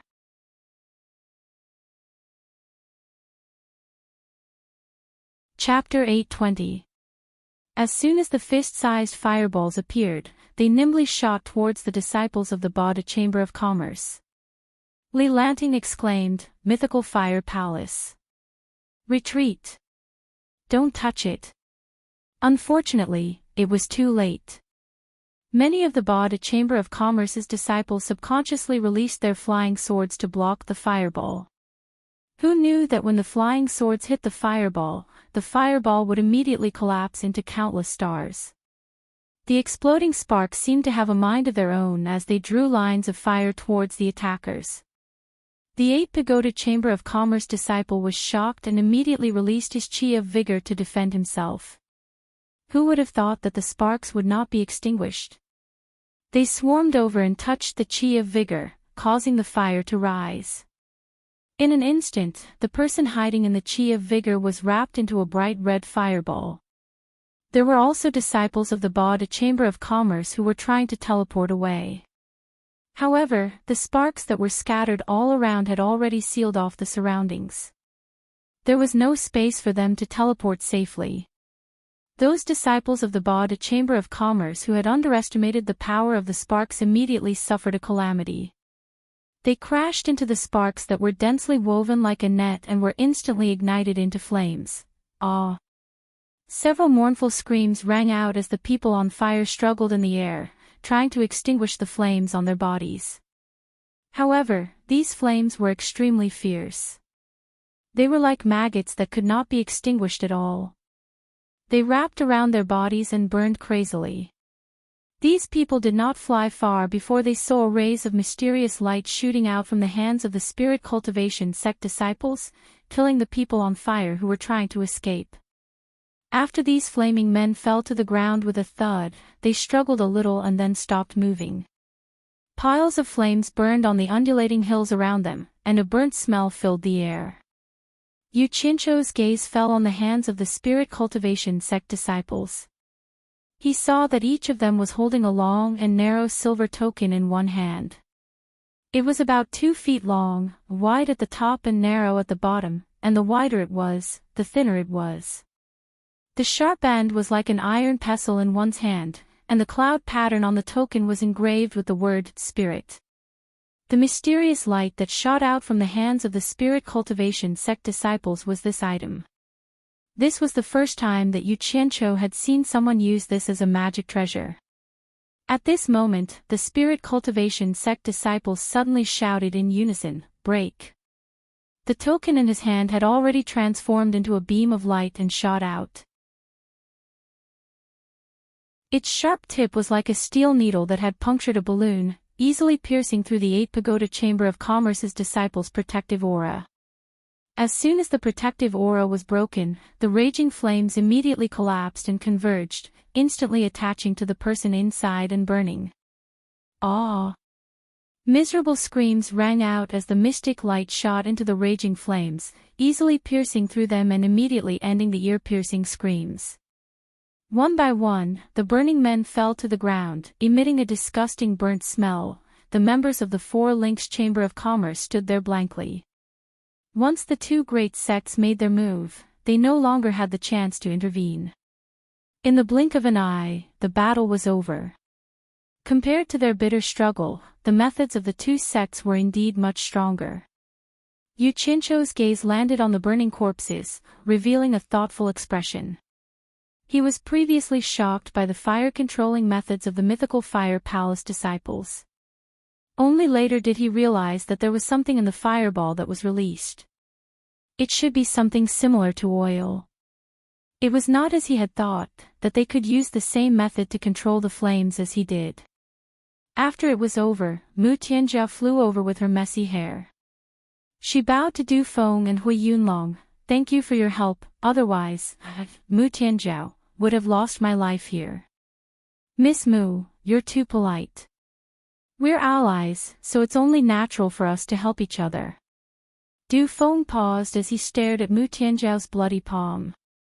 He frowned and asked, "Is Miss Mu's hand all right?" Hui Yunlong, who was at the side, had already taken out a fragrant immortal pill and handed it over. "The effect of this immortal pill is not bad. It will be good for your injury if you consume it." This. Mu Tianjiao hesitated for a moment, but still accepted it with gratitude. She consumed it in front of everyone, not afraid of being poisoned. Hui Yunlong immediately laughed. "Miss Mu is a straightforward person." Yuchincho's nose twitched slightly, as if he could faintly smell the fragrance of another immortal pill. He glanced to his side and happened to see that Du Feng was also holding an immortal pill in his hand. However, seeing that Hui Yunlong was already 1 step ahead of him, the immortal pill was gently grasped and hidden in his palm, no longer letting others see it. There was a faint and calm smile on his face. Yuchincho raised his brows, looking left and right at the 2 fellows' gazes. He discovered that the way they looked at Mu Tianjiao seemed to be a little strange. They had lost the calmness from before, and there were a few hints of peculiarity in their eyes. The corners of Yuchincho's mouth curled up, revealing a smile that he did not reveal. He then said with a solemn expression, "This 8 pagoda chamber of commerce is really despicable. I didn't think that they would still be unwilling to let your 4 pagoda chamber of commerce off even after reaching the divine ruin realm. It seems like they won't be satisfied until they force you and your father to death. They're going too far." Mu Tianjiao bit her lip and said with grief and indignation, "They never wanted to let us go. When we were outside the Divine Ruin Realm, Chief Fengxing once came to the Four Pagoda Chamber of Commerce's shop and threatened us. He said that he wanted me to be his woman in bed. If I didn't agree, we can forget about returning to the Four Pagoda Chamber of Commerce safely. The gazes of the two men on the left and right turned cold at the same time. Du Feng frowned and said, Chief Fengxing. Could he be the president of this 8 Pagoda Chamber of Commerce? Mu Tianzhao bit her lip and nodded silently. Du Feng coldly snorted and said, an unknown little chamber of commerce actually dares to be so arrogant. If there's a chance, I'd like to see it for myself. Miss Mu, don't be afraid. Hui Yunlong patted his chest and said, leave this to me. Isn't it just a lousy chamber of commerce? When we get out of the Divine Ruin Realm, I'll help you kill that Chief Fengxing. He actually wants to find a woman in bed with him, that dog. Mu Tianzhao looked at him speechlessly. She did not know whether what he said was true or false, but she still bowed and thanked him. Hui Yunlong casually waved his hand and said, since we're allies, it's only right for me to help. No need to thank me, no need to thank me. Du Feng smiled faintly at the side, but that smile seemed a little unnatural. Yu Qianzhou silently observed the two of them and forced himself not to laugh. He finally confirmed his guess and then looked at Mu Tianzhou meaningfully. Although he did not know which of the two would become her protector in the end, he reckoned that the trouble with the 8 Pagoda Chamber of Commerce should be solved. There was no need for him to worry about this matter, Guan Tianli. Du Feng suddenly stared ahead and shouted a name. The few of them could not help but look over and saw a row of people in blue standing on the opposite hillside. One of them stared at them coldly for a while, then gently raised his hand and the dozen or so people in blue quickly flew back and disappeared into the boundless fog. Looking at their clothes, they seemed to be the other group from Heartless Palace, right? Yu Qianzhou asked. Yes. Du Feng said with a solemn expression, I've dealt with this person before. He's the number 1 among the soul formation stage disciples of Heartless Palace and is very difficult to deal with. Looking at his actions just now, it seems that he already knows about his fellow disciples being killed. I'm afraid this matter will not be resolved peacefully. Hui Yunlong looked into the distance and snorted coldly, there are only 15 of them, we don't need to be afraid of them. I'm afraid that's the reason why they left. Du Feng slowly said in a low voice, if we can join forces, it doesn't mean that they can't do the same. With the rallying power of Heartless Palace, if they really want to gather people to join forces, I'm afraid we'll be in trouble. Yu Qianzhou watched as the mythical Fire Palace disciples below scattered white powder to extinguish the flames on the corpses, then searched for the storage bags and storage bracelets that were burnt black. As he looked, he took out a piece of white jade and played with it in his hand. He slowly said, if trouble comes, we'll solve it. There's nothing to worry about. After he said so, the others didn't say anything else. The 3 parties continued to move forward to search for rare treasures. However, Du Feng and Hui Yunlong agreed that the 4 Links Chamber of Commerce couldn't be the vanguard anymore. With regards to this, Yu Qianzhou didn't have any objections and let Mu Tianzhao lead her people to follow behind the 2 major sections. However, some things were always like this. Good things didn't come true, but bad things came true. After half a day, the 3 parties that were searching for rare treasures all stopped and stared blankly ahead. Yu Qianzhou and the other 2 looked at each other and quickly moved to the front of the group. After seeing the situation clearly, Du Feng and Hui Yunlong's expressions instantly changed. There were 7 groups of people standing quietly in a fan shape in front of them. The group in the middle was the Heartless Palace disciples that had left after meeting each other. Guan Tianli's expression was solemn as he looked at them coldly. After lightly waving his hand, the 2 groups of people on both sides quickly spread out and surrounded Yu Qianzhou and the others. After the 7 teams dispersed, Yu Qianzhou looked around and roughly estimated that there were at least 160 to 70 people, which was more than 100 people than them. The mythical fire palace and spirit cultivation sect disciples quickly retreated and formed a circle to guard the outside. Mu Tianzhao bit her lips lightly and didn't say a word. Tao Zhong and the others were already shocked. Guan Tianli, what do you mean by this? Du Feng shouted. At the same time he shouted, a "Kacha" sound was heard. Yu Qianqiu crushed the white jade in his hand into powder. Guan Tianli looked at them and said indifferently, Du Feng, Hui Yunlong, when I met you before, I was already warning you. Who knew that you wouldn't know what's good for you and still mix with the people who killed my Heartless Palace disciples? This is clearly a disgrace to my Heartless Palace. Since that's the case, don't blame me for being impolite. The large triangular formation formed by over 300 demigod realm lords had already picked up their pace. First of all, they had more or less memorized the illustrations in the Jade archives, so they didn't have to stop and compare them. Secondly, they also realized that they had been following behind others to pick up scraps. The front had already been swept by others once, and the good stuff had already been taken by others. What they had found were things that were not of high value. Hence, everyone's thoughts flew to the front. It was also at this time that Yunnan Tian, who was at the front, couldn't hold back his anger and couldn't help but attack a group of people who were passing by. He lit up the fire, and in the end, over 100 people swarmed forward. In just a few seconds, the group of people were all killed with a "Kacha" sound. In the end, when they checked the results of the battle, they discovered that there was an immortal herb worth over 10 million divine-grade spirit stones in one of the people's storage pouches.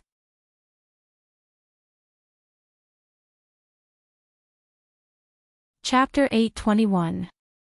An immortal herb worth 10 million divine-grade spirit stones might not be much in the world of immortals, but to these smugglers from the human world, it was undoubtedly an unbelievable amount of wealth. It was like a group of poor people who usually only had cornbread to eat, and they were suddenly served a table full of Manchu Han imperial feast. The immortal herb was carefully stored away. Everyone was nervous, excited, and agitated, and they began to act crazily. Relying on their numbers, they would snatch it from anyone they met. After a few rounds of work, under everyone's nervous cooperation, they suddenly realized something strange. After a few rounds of work, the fights were obviously thrilling and intense, and even scared everyone out of their wits. But the strange thing was, no one was injured. It was like seeing a ghost. Most of the 300 people were in the middle stage of the soul-forming stage, and the opponents they met were mostly in the late stage. According to the understanding of the cultivation world, a late-stage soul-forming stage should be able to defeat many middle-stage soul-forming stage cultivators, but the late-stage soul-forming stage cultivators here gave everyone a strange feeling. They looked like tigers, and their momentum and methods were scary enough, but when they really fought, they gave off the feeling of a sick cat. It was really a waste of their cultivation. Lu Yanqing was most disgusted by everyone's fighting and killing, but she also knew that she might be able to make decisions for others, but not for Yu Qianqiu. In the beginning, when people came to hand over the things they stole, she would always advise everyone to stop fighting and killing, but now that everyone had tasted the sweetness, and their confidence was at its peak, how could they give up so easily? But it was not good to reject her, so someone immediately brought up Yu Qianqiu, saying, "We have no choice. I don't want to fight and kill either. But we can't disobey the torture envoy. Why don't you tell the torture envoy, as long as he says something, we will stop immediately." Lu Yanqing was speechless. How could she persuade Yu Qianqiu? That guy had never taken her, the world's most beautiful woman, seriously. Everyone was a wily old fox, and when they saw that bringing up Yu Qianqiu was useful, they all followed suit, making Lu Yanqing speechless. Lu Yanqing had no choice but to pretend that she did not hear or see anything. She focused all her energy on the Jade Archive and the immortal herbs that everyone had sent over. After a massacre, the surroundings were a mess. Yunnan Tian, who was wearing a white velvet robe, glanced at the corpses on the ground gracefully and said to himself with a mocking expression, "The cultivators of the immortal realm are just as so." His gaze fell on a severed hand at his feet. He opened his palm and immediately grabbed the severed hand. He slowly pulled off a storage bracelet from his severed hand and casually threw it away. Then, he took out a piece of white silk cloth and blew a few hot breaths on the storage bracelet. While watching everyone collect the spoils of war, he wiped the storage bracelet with the white silk cloth. Only after wiping the storage bracelet until it was shiny did he put it on his left hand. He tossed the white handkerchief aside and raised his right hand and left hand side by side. There was a storage bracelet on each of his wrists, making for an interesting contrast. Yunnan smiled with satisfaction. At this moment, Shu Axayan of the Womanland flashed to his side. She stared at the two bracelets on his wrists and frowned. "Yunnan, we agreed that we would hand over the items and then distribute them together. Why are you wearing them on your own wrist?" Yunnan said disapprovingly, "Who said I wasn't going to hand them over? I just wanted to try them on first." "You don't say. Things from the immortal realm are really good. It's too ugly to wear a storage bag on one's body. Look at this bracelet. It has a lot of space inside. The most important thing is that it's beautiful and elegant. It's no different from an ornament. I like it. If I can give one to each of my female disciples, I believe they will look good on their hands." Shu Axian handed the storage pouch to him with a look of disdain and said, "This is what we collected. Send it over." Yunnan withdrew his hands into his fluffy sleeves and frowned. "Your old lover, Nongzhu, is in there. You can send it yourself." "Why do you want me to send it? I'm not your subordinate. I can go by myself." A trace of pain flashed across Shu Axian's face. She gritted her teeth and said, "He killed 3 of my sworn brothers. I don't want to see him again." Yunnan was stunned. Then he remembered that Nongzhu killed Hua Zongming and others on Xian Island. He shook his head slightly and said, "Shu Axian, let me give you a piece of advice. Let bygones be bygones. Now the most important thing is to work together and not to have internal strife. Think about how many pioneers in the cultivation world dream of achieving immortality. Unfortunately, they can't get it. Now the opportunity is right in front of you. You should think about it carefully. Who said I want to have internal strife? I just don't want to see him again." Shu Axian carried the storage pouch and said angrily, "Are you going or not?" Yunnan sneered and said, "A woman should act like a woman. You look like a tigress. No wonder Nongzhu doesn't want you." "What did you say?" Shu Axian roared crazily. Yunnan snatched the storage pouch from her hand and disappeared instantly. When he came to the center of the triangular formation, he immediately found Nongzhu and complained, "Nongzhu, Shu Axian is too unreasonable. You should discipline her." Unexpectedly, after a long time, he saw Nongzhu staring at the front with a serious expression. Wen Lanfeng and Hu Changshou also noticed the abnormality. Wen Lanfeng asked, "Nongzhu, what's wrong with you?" Nongzhu took out a piece of jade and frowned deeply. She said, "When Yu Qianqiu left, we each injected a strand of divine sense into a piece of jade to exchange information. The main reason was that he was afraid that we couldn't find him when we were in trouble. But just now I sensed that my divine sense had been released from the jade. He should have crushed the jade. What does Yu Qianqiu want to tell us?" Hu Changshou pondered and said, "Could it be that he encountered some danger or found some precious treasure?" Yunnan was stunned and said, "It's okay to find a precious treasure, but please don't let anything happen to him. If something happens to him, no matter how many things we grab, it's useless. We can't get out and we can't go back. Are we going to be trapped in the divine ruin realm? Jinx! What can happen to that guy with his ability? Although Nongju said so, she was actually worried in her heart. She looked around and said solemnly, "No matter what, since he crushed the jade, it means that he is summoning us. Immediately gather everyone and quickly follow me."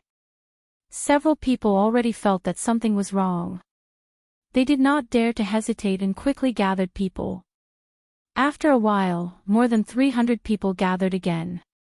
Under the leadership of Nongju, they flew all the way unscrupulously. The sudden gathering of so many people across the sky scared the small teams of various sects below. Fortunately, these people did not have any intention to attack them.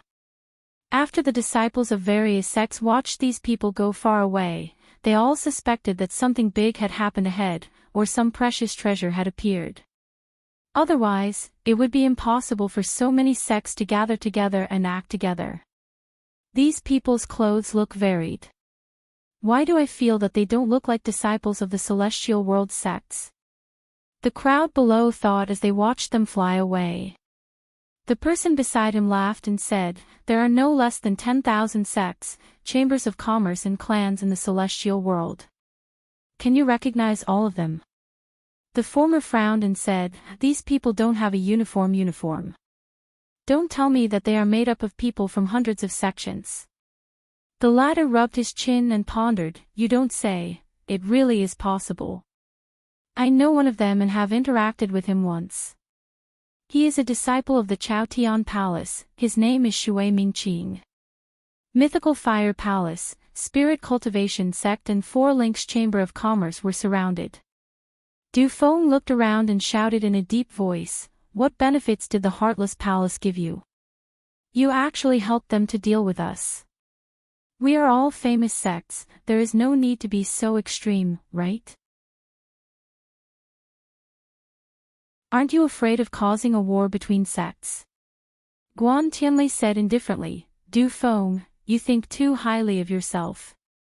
Do you think that the Mythical Fire Palace and the Spirit Cultivation Sect will start a war with the various sects for the two of you?" Hui Yunlong flew into a rage, "Guan Tianli, don't go overboard. Who doesn't know that your Heartless Palace's people are plundering and slaughtering disciples of other sects in the ruins of God? Could it be that you are allowed to kill others and others are not allowed to kill your Heartless Palace's disciples?" Guan Tianli snorted, "I didn't say that others are not allowed to kill my Heartless Palace's disciples. As long as they have the ability, they can come and take revenge on my Heartless Palace. Could it be that they don't have the ability to take revenge, and they don't allow my Heartless Palace to take revenge? You guys killed all the disciples that entered the ruins of God, what will they use to take revenge on you?" Hui Yunlong roared. Guan Tianli shook his head slightly, "That's because they don't have the ability, don't tell me you want to blame it on my Heartless Palace. You."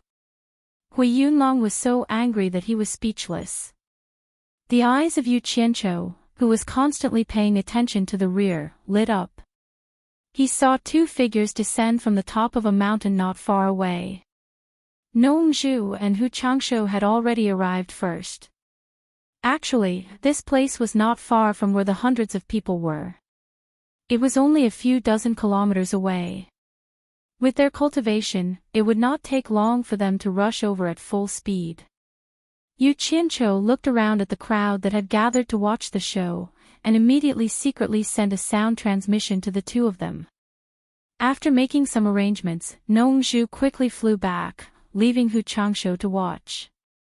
Yu Qianqiu, who had been silent all this while, walked out from between the two of them and shouted at Guan Tianli, "Surnamed Guan, don't bully others just because you have more people.